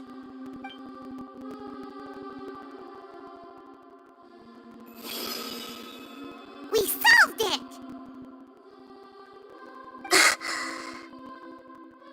I remember now. This is not just the Balladeer story. It is his very own memories. I made a backup so that it would be preserved no matter what happened. To become a god, he was experimented on and modified countless times. It was brutal torture, and the only reason he was able to survive is that he was a puppet. This memory was extracted from him by the scholars. Presumably, they kept it to have something to defend themselves with. Creating a deity was just the first step, Some of them wanted to be able to control it. That's why they backed up his memory for later use. I buried it deep inside one of my own dreams, and then hid it inside an allegorical story so that it wouldn't be altered. It's hard to believe that this person really existed, let alone that he tried to get rid of us on more than one occasion. Paimon has no memory of him at all. He completely vanished like a puff of smoke. The balladeer agreed to help me look for information about the Descenders, and although he was unsuccessful, he still helped you. Before he vanished, he confirmed an important detail, that Conria was where your twin first came into this world. We still don't know how the change to Irminsul will affect the senior ranks of the Fatui, but in all likelihood, they won't even remember their own Harbinger. It sounds like Paimon wouldn't like this guy a whole lot if he was still around. But still, Paimon doesn't like the way it all ended that much better. This is why wisdom alone cannot answer all our questions. We look, we see, and we comprehend, but the question still troubles us. So the answer is not everything. People yearn to find the truth and then conquer the troubles they face. When you give someone the truth, you give them a chance to choose their own destiny. To others looking on, this may seem like a pointless endeavor, but for him, the chance to act on his desire to disappear must have meant a lot. Never forget that even when we walk beneath dark clouds along a road filled with suffering, the light of wisdom is always there, guiding us toward a better destination. And that is what you have been doing all along. Yeah, Mihira's right. Cheer up! How about we go get something to eat? We can pick up this heavy conversation again later. Good idea. Paimon, why don't you take him out for a walk to clear his head? You got it! Come on, Traveler! You need to get out of your head for a while. You'll feel much better after taking a walk. Let's go get a snack from one of the stalls in the Grand Bazaar! That'll be sure to lift our spirits! It must be really tough being the only one who remembers all that, but Paimon's always here to help cheer you up.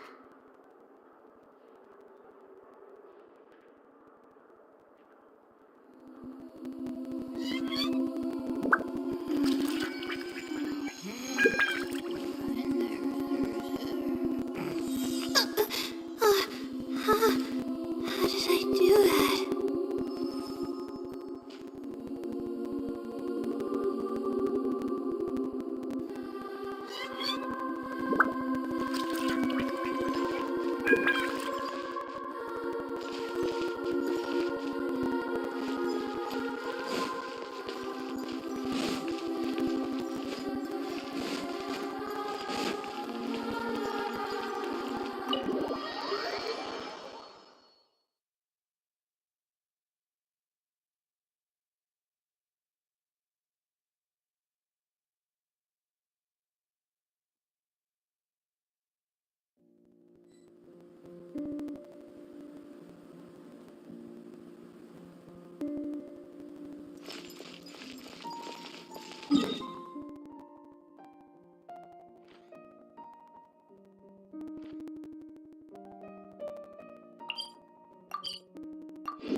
What should we eat first? Hey, are you gonna answer or what?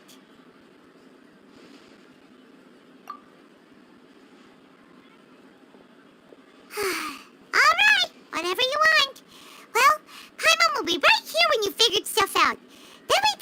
something to eat.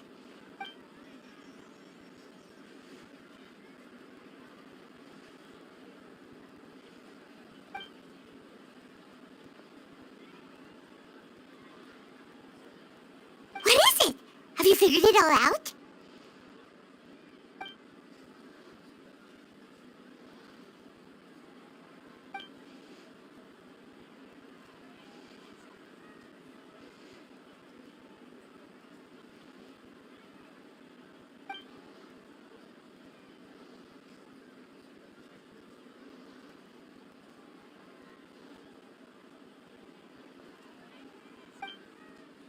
Why'd you jump up all of a sudden?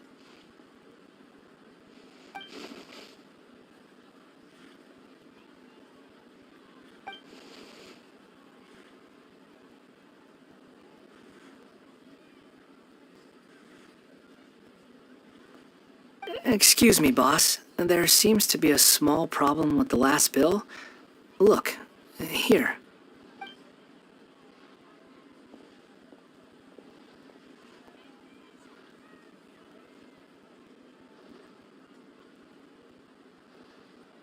Hey! Hey, wait!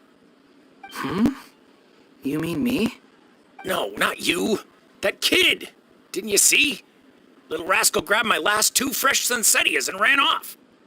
Look, if you're gonna help out here, you can't keep spacing out, okay? What is it? Work's too boring for you? Or has the big city got too many distractions? I wasn't paying close enough attention. Sorry, boss. I think you're right. Maybe it's the city. It's so exciting. It can be hard to focus. Who's that guy? You know him or something?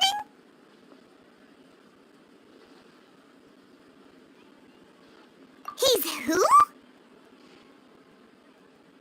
You're a strange one, kiddo. You say you don't want any money for helping out here, and then when I actually give you some work to do, you keep letting yourself get distracted. I don't want to take advantage, so I'm happy to pay you what I'd pay anyone else. But if you keep acting like this, pretty soon I won't be able to afford to. No, please. I mean it. You don't need to pay me anything. I'm just so thankful you agreed to take on an outsider like me. You're welcome, I guess. But I got bigger things to worry about. Look, we're all out of Sunsetias, and I promised the lady down the street I'd deliver a fruit bowl this evening. Leave it to me. I'll find some more. Just a moment. I'll be right back. Stop. I'm gonna level with you, kiddo. I've never met a worker who said they didn't want a wage before. And at first, I got greedy. Couldn't believe my luck. But I figured you'd start asking for something in return eventually. You don't want money. You don't take days off. And in your free time, all I see you do is wander around, taking in the sights. Are you a drifter or something? That's right, I am. We can talk more about that later. First, let me get those fruits you needed. Sunsetias, was it? I'll be right back. Hey, what do we do now?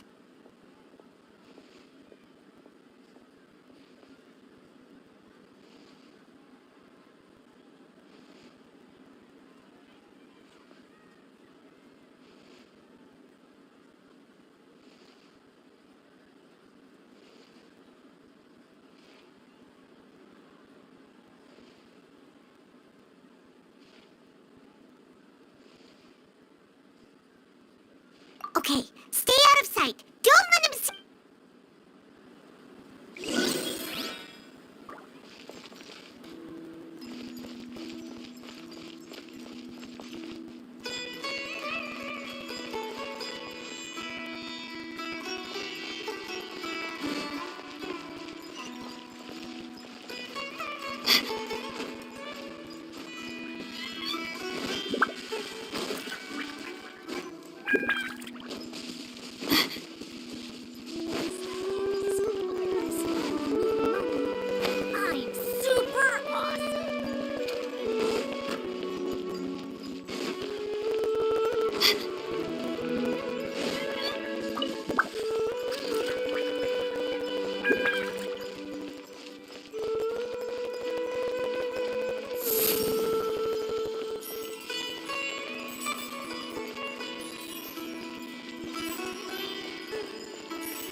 This'll do. Even though you say he's the balladeer, what are we planning on doing? Stealing his poinsettias? Isn't that a bit too cruel?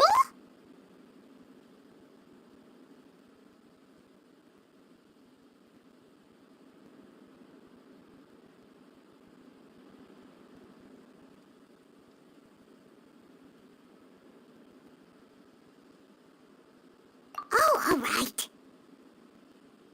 This should be enough. Guess I should wash them before I take them back.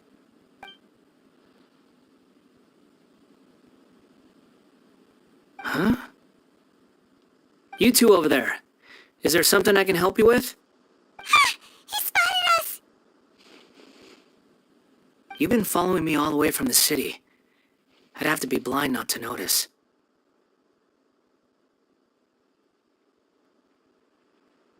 Have we met before? No, we haven't met. I have no recollection. Are you absolutely sure? Sorry, but I just can't take your word for it.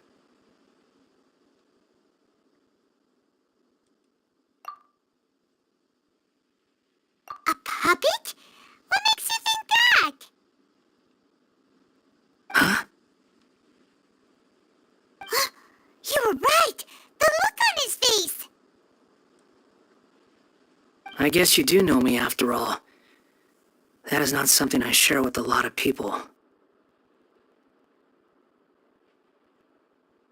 Look, I'm just a wanderer.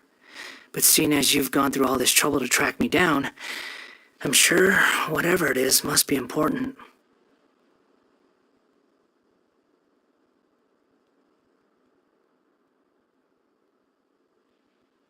Okay, but please let me deliver these goods to my boss first. Are you really working for that guy? He said you don't want any more for it. Is that true? Yes, I ran into him out in the wilderness during a storm, and he let me take shelter in his cart. In return, I said I'd be his helper for a while. That's oddly nice of you. Let me take these back. Then I'll come with you, okay? Then let's return to the city.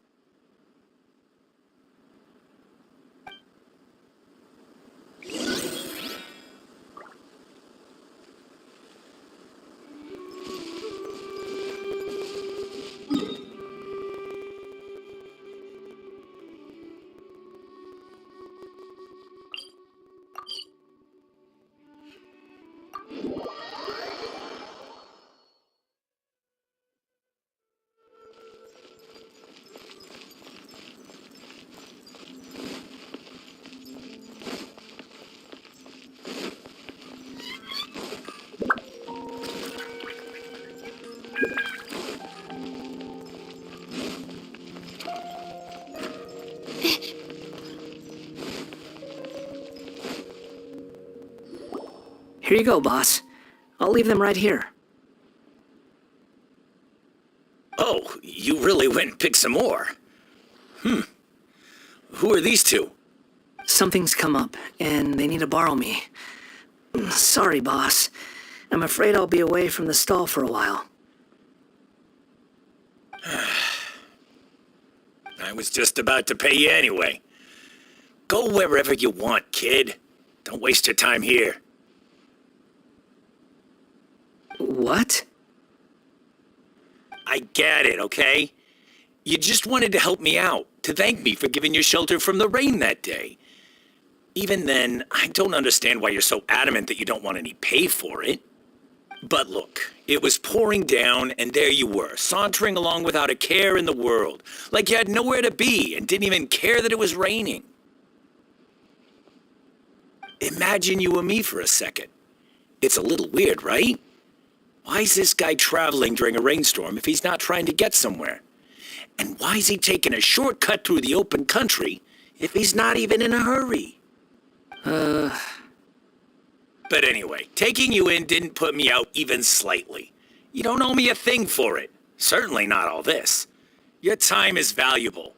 You know, you should go live your life. But I don't...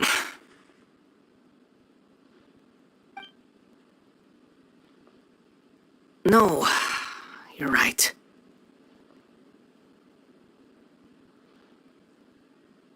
Then I suppose this is where we say goodbye. Thank you again for taking me into the city. Don't mention it, kiddo. I've run into all kinds of characters over the years. I just hope you find your path. Thank you.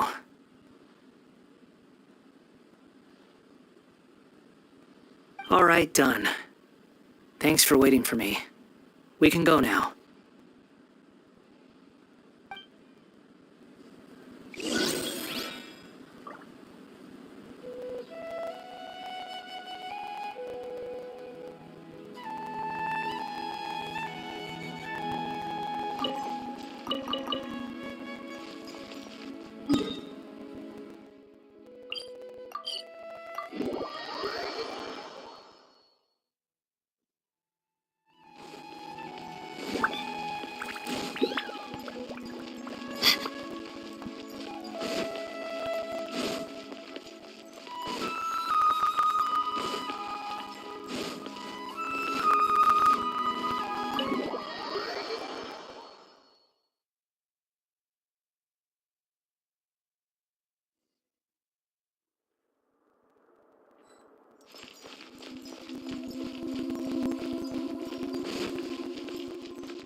What's wrong? Huh? Are you? Hello. I do apologize for the sudden intrusion.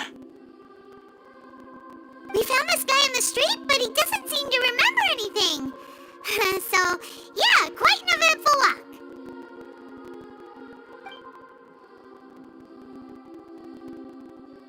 You say that you are trekking across Teyvat to train yourself. Many other Inazumans who describe themselves in this way call themselves Shugenja. Why do you refer to yourself as a wanderer? Well, it seems more relevant in my case. To me, it sounds like a plant with no roots. But these two claim that they know me, and that I have a hidden past unknown even to myself. I wouldn't call it the past, but rather... this is a difficult one to explain. I don't like to rely on using terms like this often, but in your case, it seems that it ought to be called previous incarnation. Oh, like a past life or something? Yes, something far more distant than the past. So far away that you cannot perceive it. Okay, I have to ask. What was I like in my previous incarnation?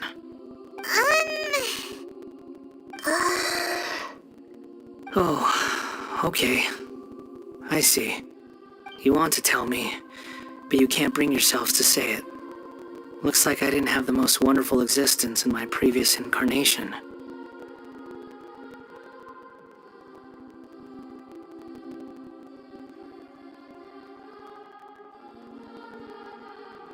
If it's that difficult to talk about, I have no doubt it will be just as difficult to hear.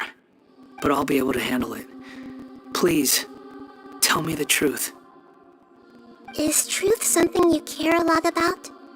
Yes. Then I'll be straight with you. In your previous incarnation, you did many things that would be considered evil. You nearly died because of what other people did, and many died because of you. As a non-human being, you hated gods and humans alike. You drifted from place to place, never able to settle, even where you found status and identity. You adamantly believed that you were missing a heart. Actions rooted in persistence sometimes bear bitter fruit. Sometimes, you have to let parts of yourself go, or you'll never be happy.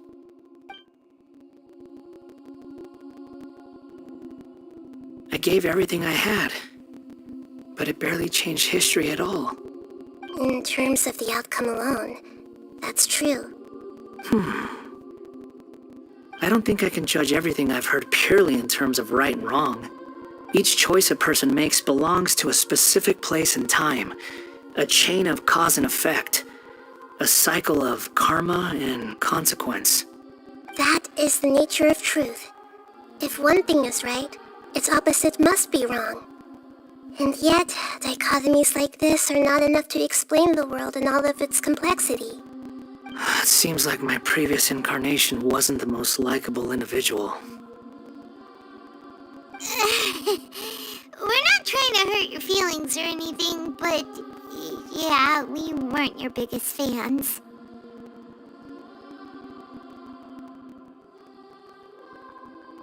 If we were enemies, why are you trying to help me find the truth?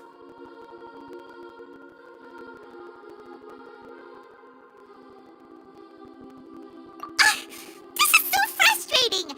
This guy's supposed to be our arch enemy, but now he's just some random stranger we met on the street! He's got so much to answer for, but we can't make him talk because he doesn't remember anything.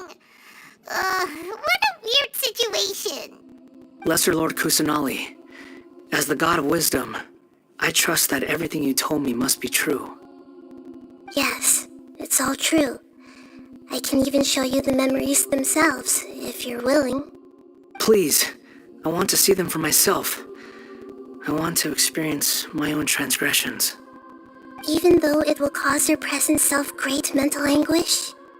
I'm just a puppet, with no heart and no name. There is nothing in this world for me to cling to fill the void within me. Except maybe these sins that can never be undone. Very well. As you wish. Wait, shouldn't we go with him? This one's kind of on us for bringing him here. Don't worry. Whatever danger I might face, it's my burden to bear. Traveler, could I ask you to supervise him on my behalf?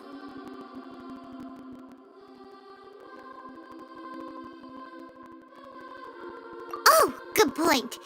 Given your, unique situation, we'd better keep an eye on you.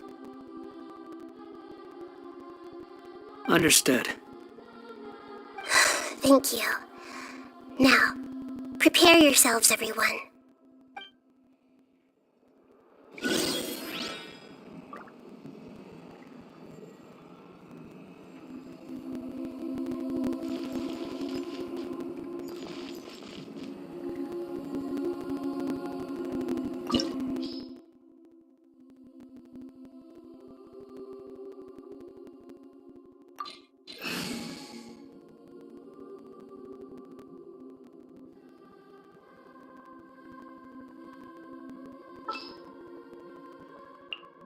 Take heart.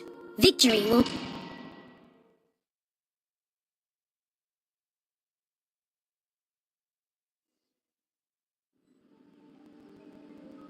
This looks like Inazuma. Right now, you're in a dream I created using information extracted from your memories. These memories will show you the raw truth, but be aware that enemies may react just like in the real world. Please be careful. Sounds like an immersive experience. It's a good thing we came along. You don't need to do this for me. I don't deserve your protection. We never give up halfway. Well, we had to once, but that was your doing.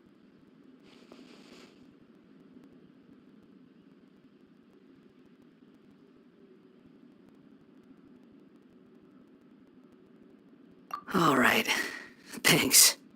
Wanderer, this is the Shake Pavilion. In your Balladeer incarnation, this is where the Electro Archon placed you after your creation. You had a great many memories here. Is that because this is kind of like his birthplace? You could say that, in a sense. You'll see why shortly. I hear footsteps. This place is huge. I can't believe the landslide didn't fill it in. I wonder who built it. The Crystal Marrow Miners? No, there's no way. Look at this exquisite construction work, and so well preserved, too. No mining crew would be capable of this. There's someone passed out on the ground. Who are you? You're awake. What happened? How'd you get stuck here? Are you injured? Not a scratch. And these fine clothes. Who are you?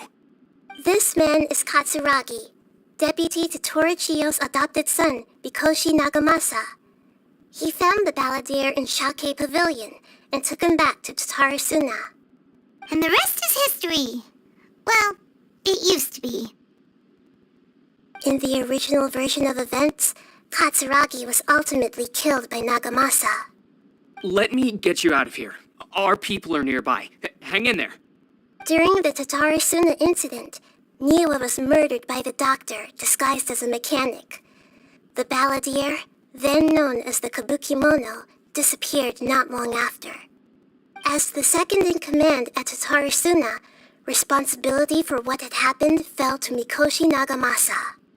But Katsuragi had sworn lifelong loyalty to Nagamasa after the latter had once saved his life.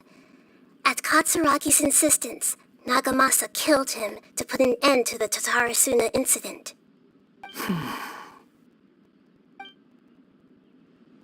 Katsuragi seems like he was a good guy. He looks like a warrior, but he has a kind face. Why couldn't he live a long and happy life?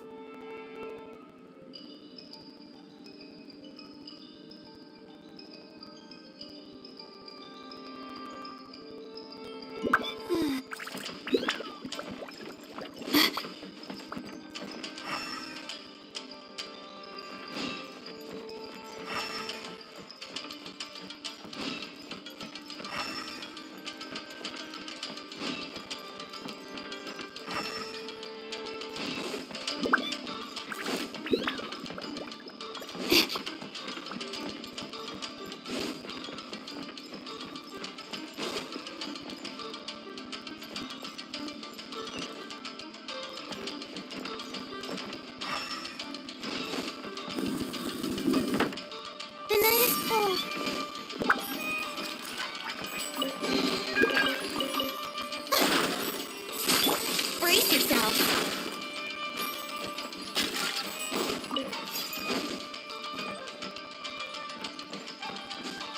Nagamasa, I found this young guy in a cave sealed off by a landslide. He doesn't remember his name. Well, we need to call you something. I hear the workers are calling you the Kabukimono. That's fine with me. Katsuragi, report to Niwa. Tell him we have someone new joining us.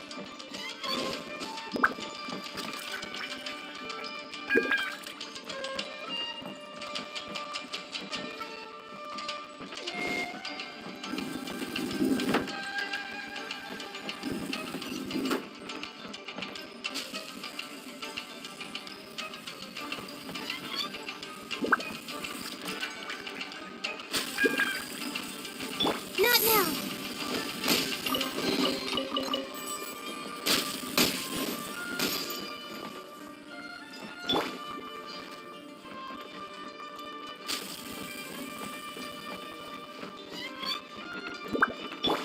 My guiding stars.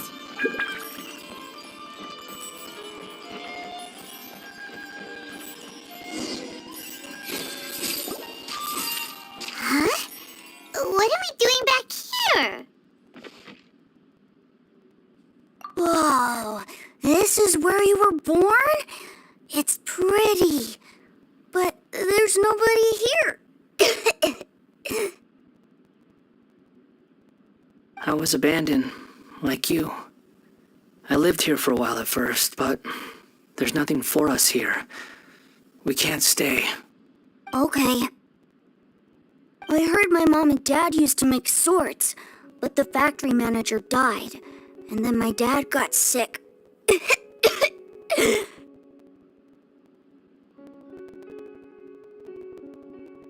kept coughing all the time, just like me.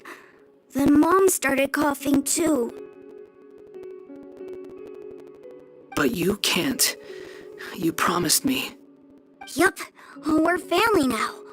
We're gonna be together forever and ever. This child didn't have a name. Or rather, the balladeer didn't know what to call him.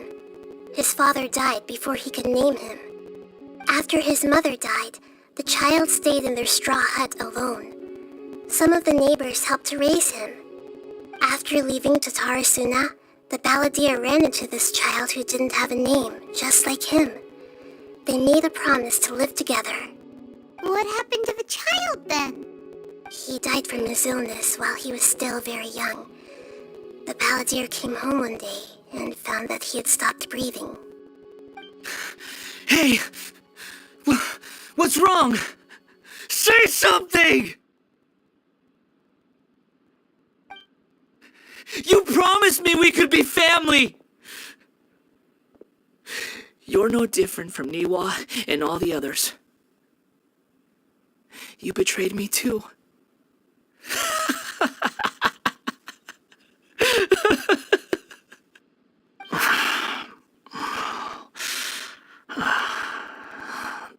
The voices have gone. It looks like the memory ends here.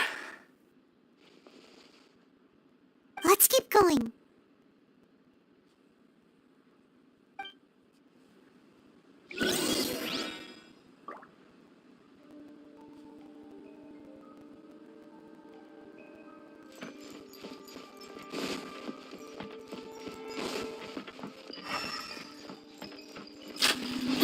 The night is cold.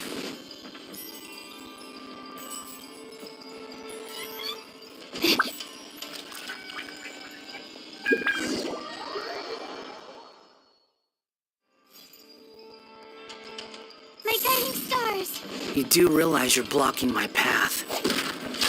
I come not to obstruct you. I've been waiting.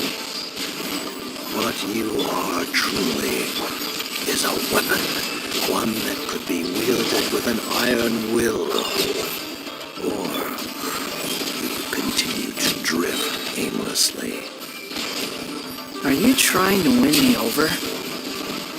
Long-fated rebellion has begun. Why not take your place at the banquet and join those who shall feast?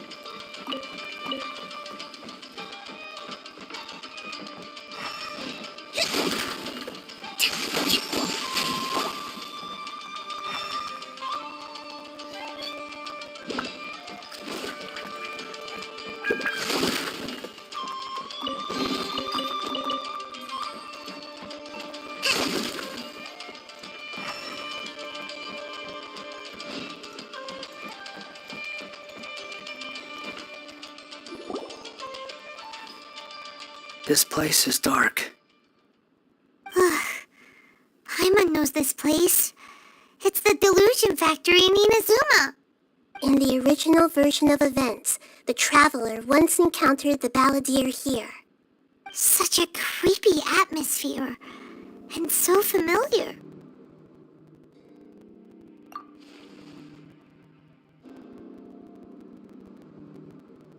Hey, look over there! Well, well, my fair lady. Is this rundown factory and these incompetent fools all for me? Wow. You shouldn't have. Huh. What do you have to gain from belittling your subordinates? You might not want to admit it, but you are a part of this plan. Perhaps you find fighting in the abyss to be a more meaningful use of your time? Oh, but of course, even this pales in comparison to being experimented on by the doctor. What a sharp tongue you have. Funny how negotiating never seems to be your strong suit. For the task ahead, I suggest you keep your true feelings to yourself. Save your breath. I know what I have to do. I'm sure you think so, but I still think you need to hear it. Don't start thinking you're invincible, and don't let your emotions get in the way. Surely you're not worried about me. I just can't have you getting in my way. You and Child never failed to find ways to complicate things. I'm merely lighting a little fire in this chaotic nation. But you, being tossed out like trash, must make you want to destroy it completely. Do you remember the last time you were here? That was a lot of swordsmiths you killed. I'm sure the descendants of the Raiden Gokaden are still suffering the consequences now. Look at you. Oh, don't get so sentimental. Now, give that poor little tongue of yours a rest and stop pretending like you're above everyone else. Bye then. See you at the victory feast. Poor little tongue? She's playing with fire talking to me like that. Who does she think she is? Forget it. Someone might find me here any minute now. I should prepare to give them a warm welcome.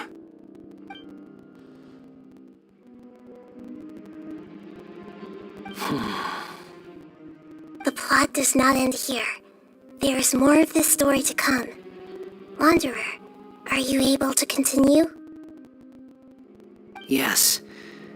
Please don't worry about me.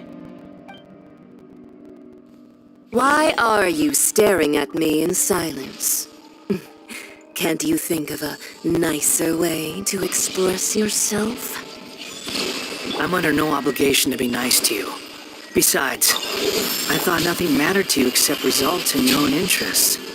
Isn't that right, witch? Muddle-headed puppet. You're only number 6 because you can take more abuse than other humans. Do you really count that as an asset? You're about as much fun to be around as a raging inferno. But before we murder each other, it'd be best if we finish our duties.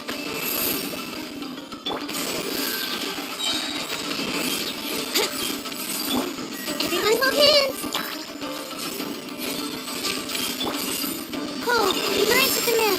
The night is cold. Think you can get away? Brace yourselves.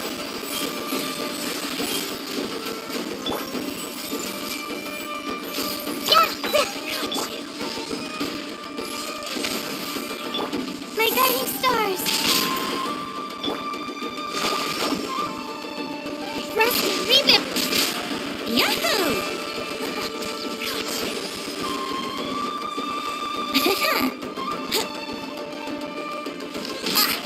Wouldn't gliding be faster? Not now!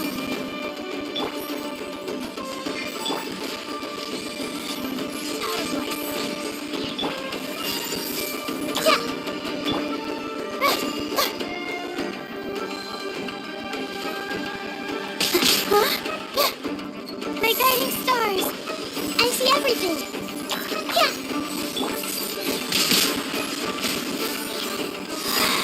This is Her Majesty's gift!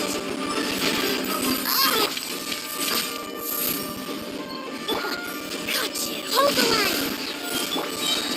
Brace yourselves. Are you? Time for takeoff.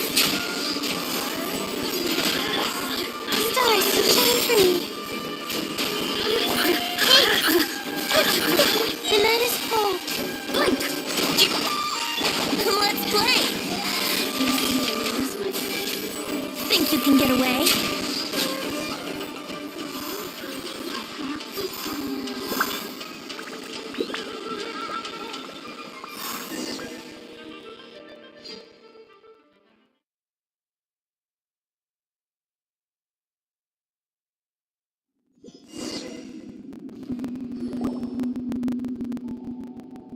Looks like we've arrived in Sumeru. Is that? Considering that Amorta's sage, Nafis, refused to join this project, I'll take part in the experiment in his place. Welcome. I look forward to a fruitful collaboration. When do we start?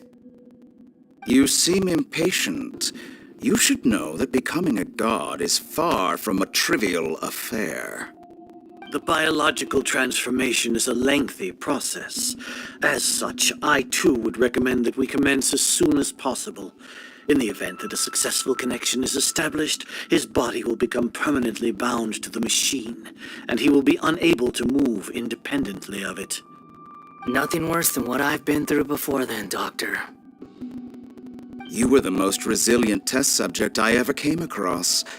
Thanks to you, I was able to garner a great deal of information. Alas, after that, you were under orders to remain in the Abyss. We barely saw each other, and it became difficult to further refine the knowledge I had gained. That was gracefully worded. Ever wonder what they think if they knew that nothing matters to you, apart from your crazy experiments? I suggest you speak to me in a more respectful tone, Scaramouche. The mere fact of your utility does not make you indestructible. The doctor again? That was uncomfortable to watch. That person gives off a very sinister energy.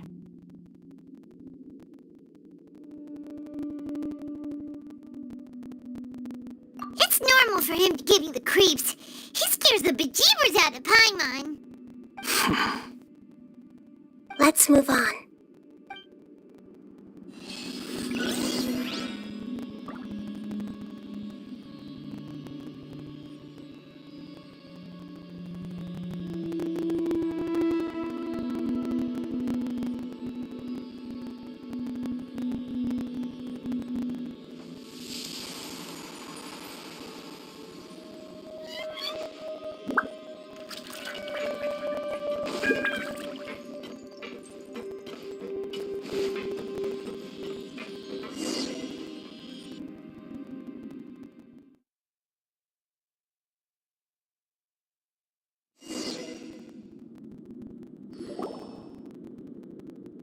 You're a god. Do you think I'm evil? If you accept that he is you, just as you are you, then yes, you are evil. In your eyes, are there any differences between humans and puppets? Do you think there are any differences between your present self and your previous and future incarnations? If not, then what are the differences between humans and puppets? Whoever has tasted the joys and sorrows of life in the human realm is human. Whoever has loved and lost, cried with grief, howled with rage at the tragedy of death that eclipses the miracle of life, they are human too. I've seen enough of my past. If possible, I'd like to reclaim the sins that are mine to bear. No matter the consequences, I won't run from blame or punishment. Whatever I am due, let it come to pass.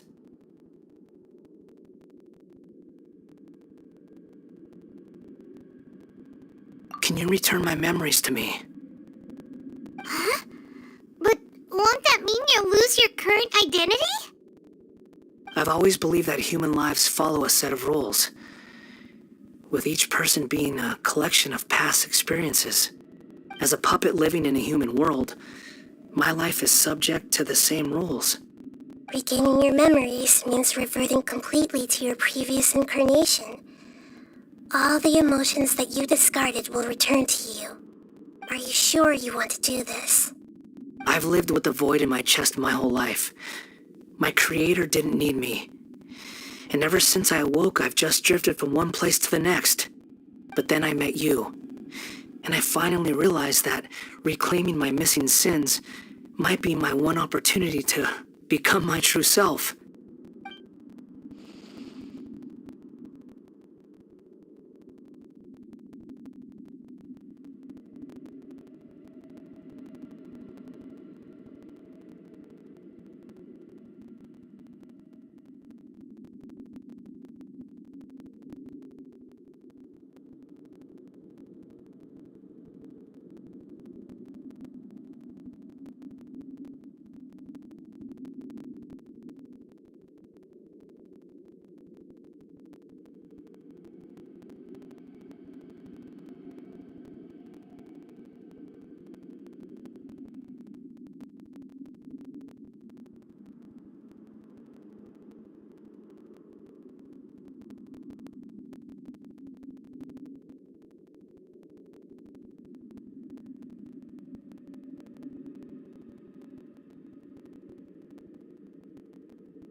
I've always felt I have an innate tendency to yearn for something more, in a way that goes deeper than for most people. But for all my soul-searching as a Shugenja, I've never fully understood it.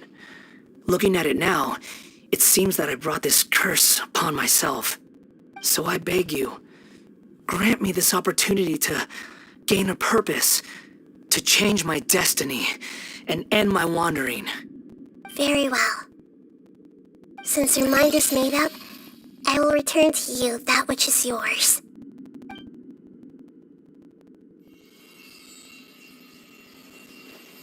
You have made your decision. Now, take this.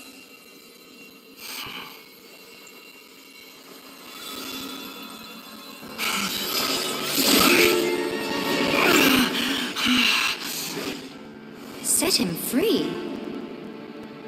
A puppet? What's he doing here?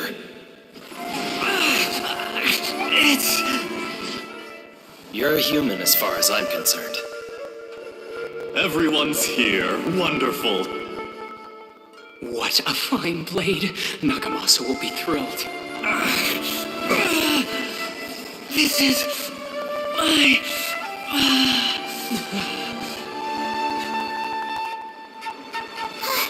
Is he alright? No way!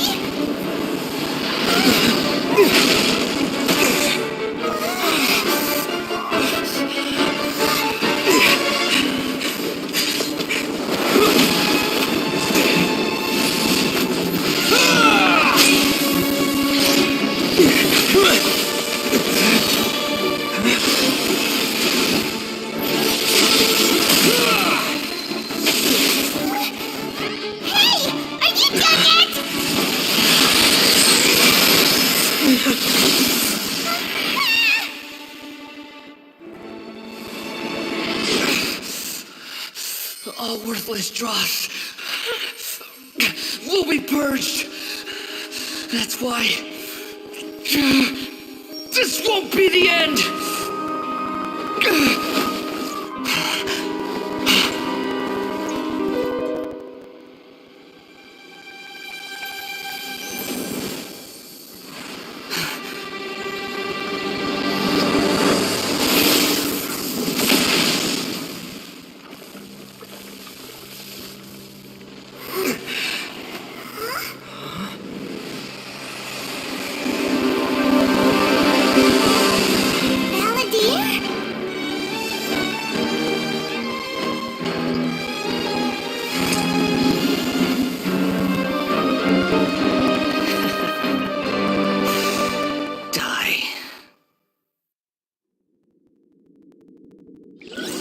This is trying my patience.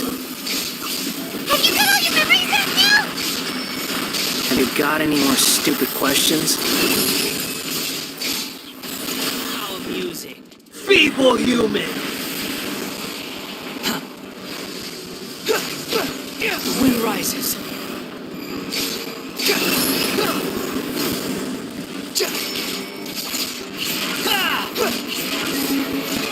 Insignificant past!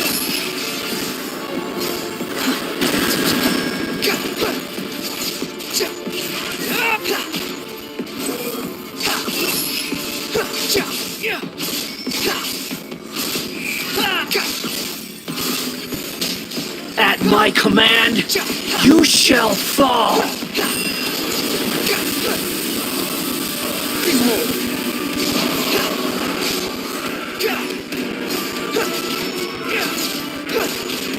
My endless cycles begins! My psyche instincts!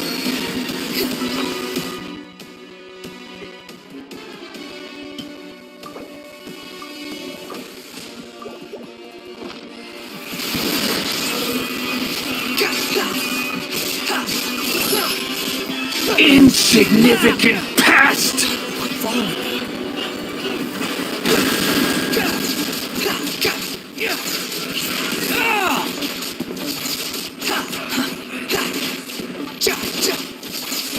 Feeble human! Behold!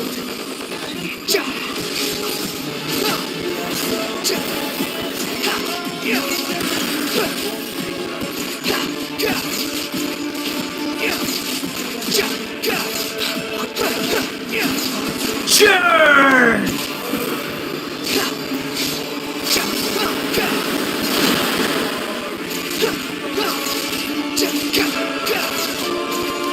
Wind rises. Insignificant past!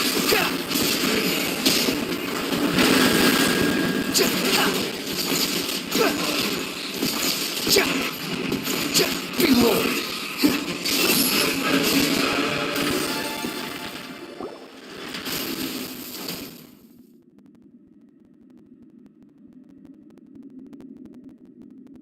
Imbecile!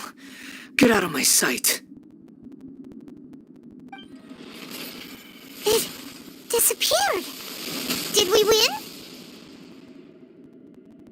What did you expect? I'd never lose to that.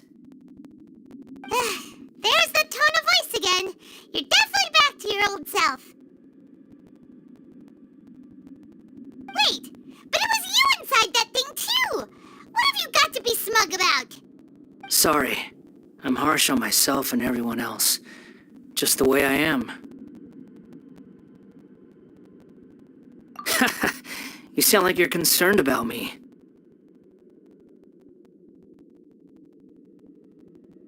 But don't worry. Thanks to you, even if I didn't change a thing, at least I now know the truth. The memory recovery seems to have been a success. This dream has served its purpose. Come on. Let's continue this outside.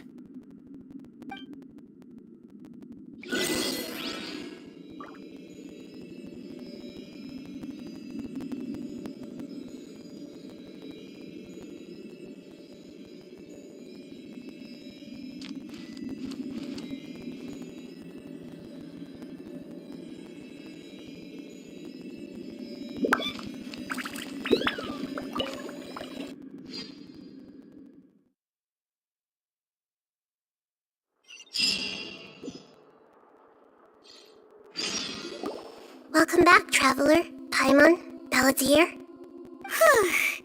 It feels like we just went on a really long journey. Paimon's exhausted. You don't like being addressed by that name?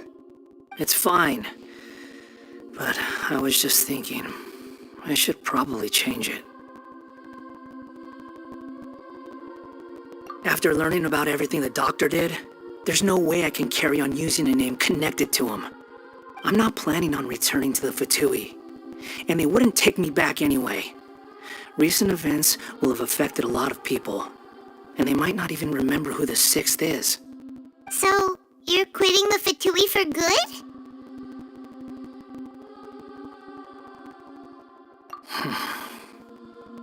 It's like you said, Lesser Lord Kusanali. Everything may look futile, but it wasn't completely meaningless. At least I made a lot of people forget about me. But that doesn't mean your own past has disappeared. Of course. And your main goal, for which you gave up everything you had, you weren't able to achieve it. I hope you can see and understand that. Changing the world, changing the past, changing the fates of other people, these are not simple things to accomplish. What you are looking for is complete annihilation. But this is just a fantasy. Even if the Balladeer is removed from existence, the world will not heed your will. Indeed. How ridiculous. Do you regret doing all that when you've gotten so little in return? Even if I'm completely worthless, there's nothing in the world worth regretting.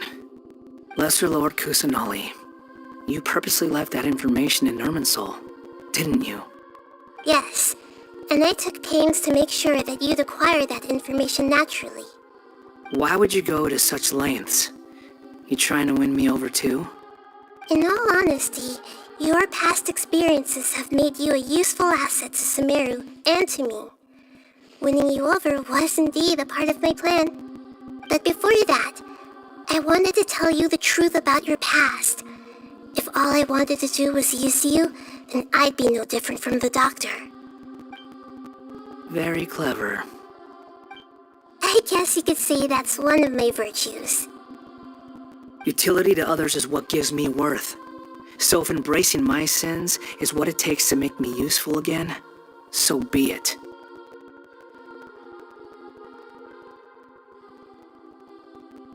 Oh right, I almost forgot. You're the good guys. You're into justice and all that. Sorry if I have a slightly different perspective on things, but I don't feel like I've been duped.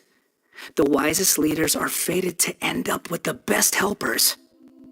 I can live with that. I'm glad you're able to think of it in that way. Traveler, in the future, I'll continue to search Irminsul more deeply and see what secrets can be uncovered, including the beginning of your twins' journey recorded in Irminsul. What exactly happened before and after that point? I want to know as well.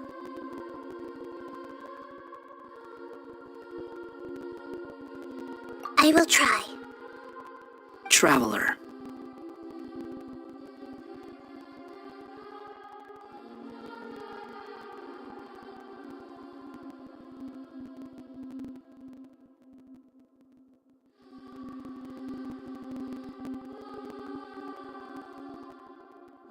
After I dove into the information torrent in Irminsul, why did you go to Inazuma? So that's how you found out whose fate had changed. And how? Well, whatever your reasons, you did me a favor. And I'll do everything I can to pay it back. Borrowing and returning are the only real relationships between individuals. I'll balance the books one day. Don't you worry. That's not true. A relationship between two people is not simply a ledger that can be reset to zero. I think deep down you realize this. People who show up in your life don't just evaporate like water drops and leave nothing behind. There is no such thing as balancing the books. Some things in this world can never be brought back, and they can never be changed, which is why there is emotion in the human world. Everything that you feel is real and lasting, and whatever is missing in you will not be made whole. To be human is to live with imperfections. You can choose whether or not you want to be human. But humans can't live without a heart, can they? Anyway, I gave up trying to become a human a long time ago. You understand what pain is perfectly well, even without a heart. You're just bearing your feelings. The past is set in stone, but you can keep moving on. And the longer your future lasts, the shorter your past will become, until one day, it is but a tiny fraction of your life. Sounds like you've got a future planned out for me.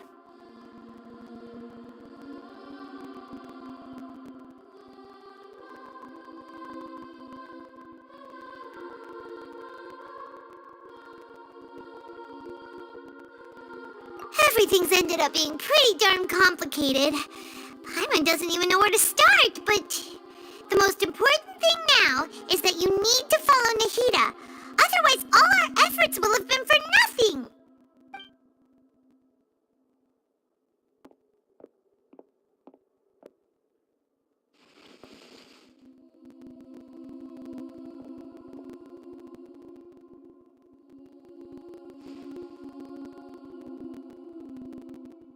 Then I guess I'll be helping you from behind the scenes from now on. I'm glad that you've accepted our proposal. Why don't you choose a new name to celebrate? Ooh! Paimon wants to pick an ugly nickname for you, too. Why? Because Paimon still doesn't like you that much. Then I hope we don't see much of each other in the future. A name is life's first gift. You didn't say it out loud, but I know that's what you're thinking. The Traveler and Paimon have helped you a lot. If you can't decide on a new name, maybe you can ask them for ideas.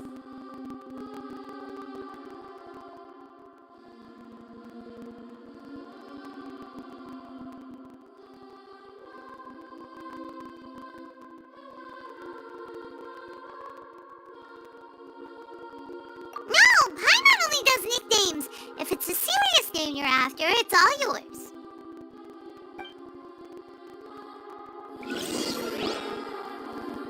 Have you got anything?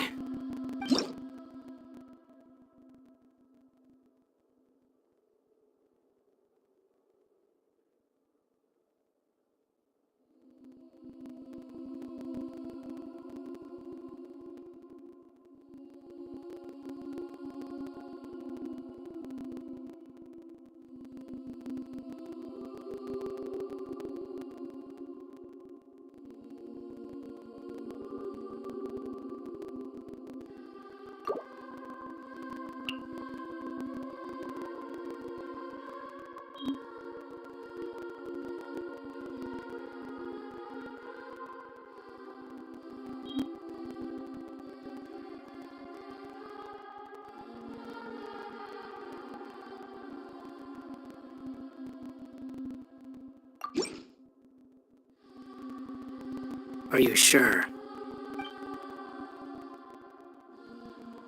Oh, all right. If you say so. There. Now you have a name of your own. What about a nickname? Are you done yet? Still thinking. Stop rushing me! Take your time. I don't need to see you again until you've thought of one.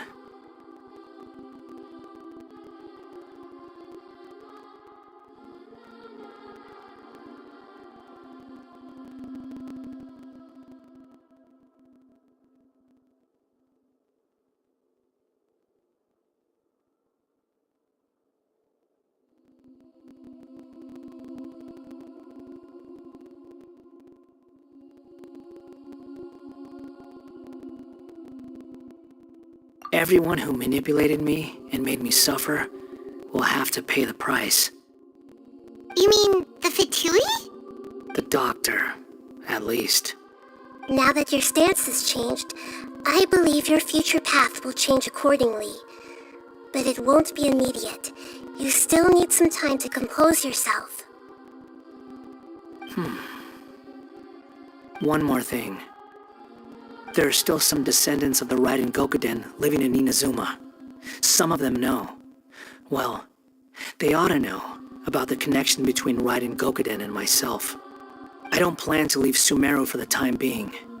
If you see them in Inazuma, please tell them that I was the one responsible for the Raiden Gokuden's downfall. Even though the events have been erased from the world, they still deserve to know the truth. I see. That is up to you. Huh? But if we do that, then... It's fine. Let them stab their blades into my chest if they so desire. Maybe that's how it always should have been.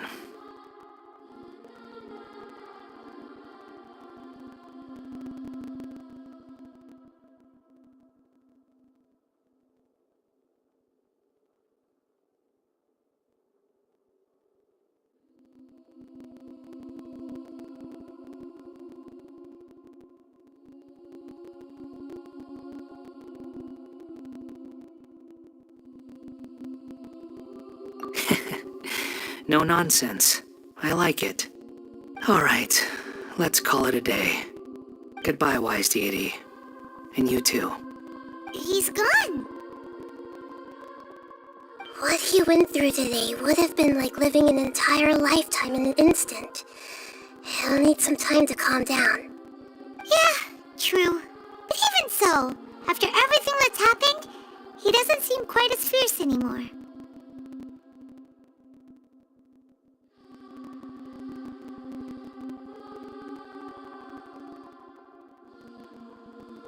So we can finally go eat? Paimon is starving. Thank you both. I hope you will find somewhere nice to go and relax for a while.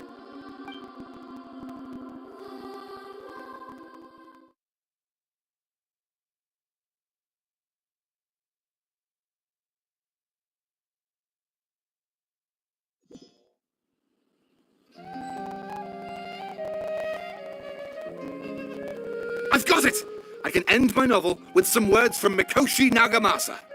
You mean because everyone else in the story is dead? Yeah, I heard that Mikoshi Nagamasa died at a ripe old age. He's the perfect fit to be the narrator of the epilogue.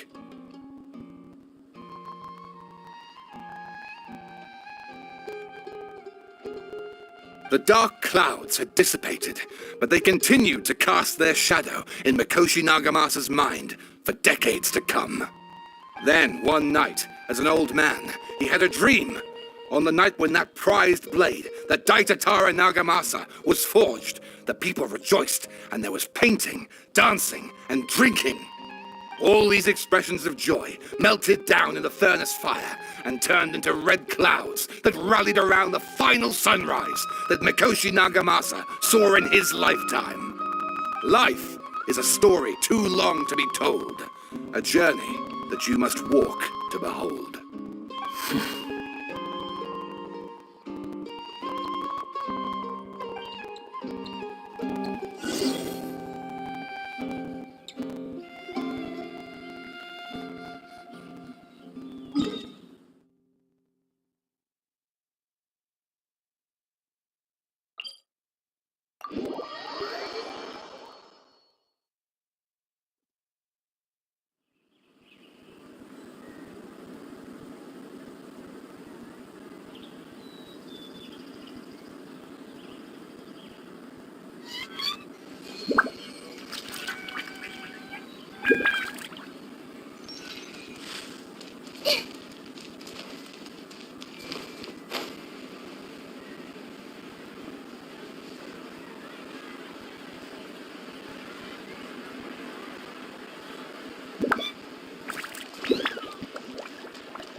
It's about time we had a break.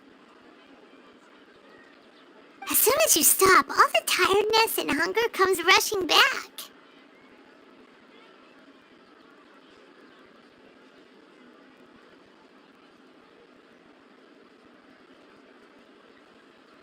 Wow, great! Huh? Look at the vase.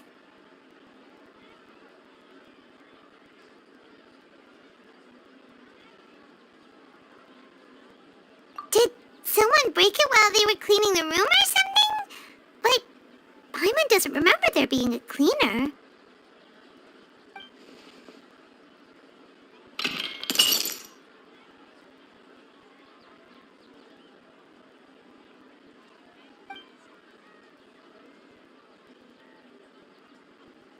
You sound lost and confused. I know why you are troubled.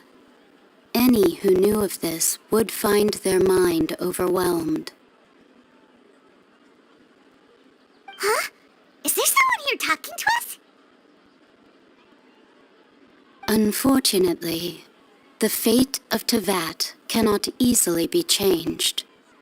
Perhaps a god may have a slim chance, but for anyone else, who can say? When a small animal runs into a tree trunk, though the tree may sway, it is not displaced. The same is true of fate, like a vase that falls to the ground.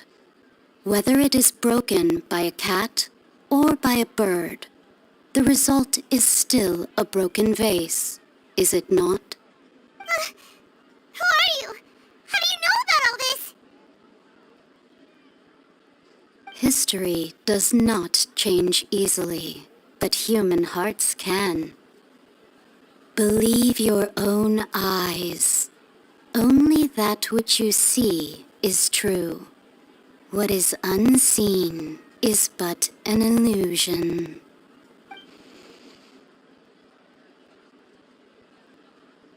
The voice has disappeared.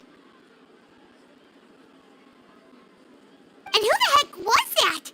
And what were they doing coming out of nowhere and saying all that scary stuff?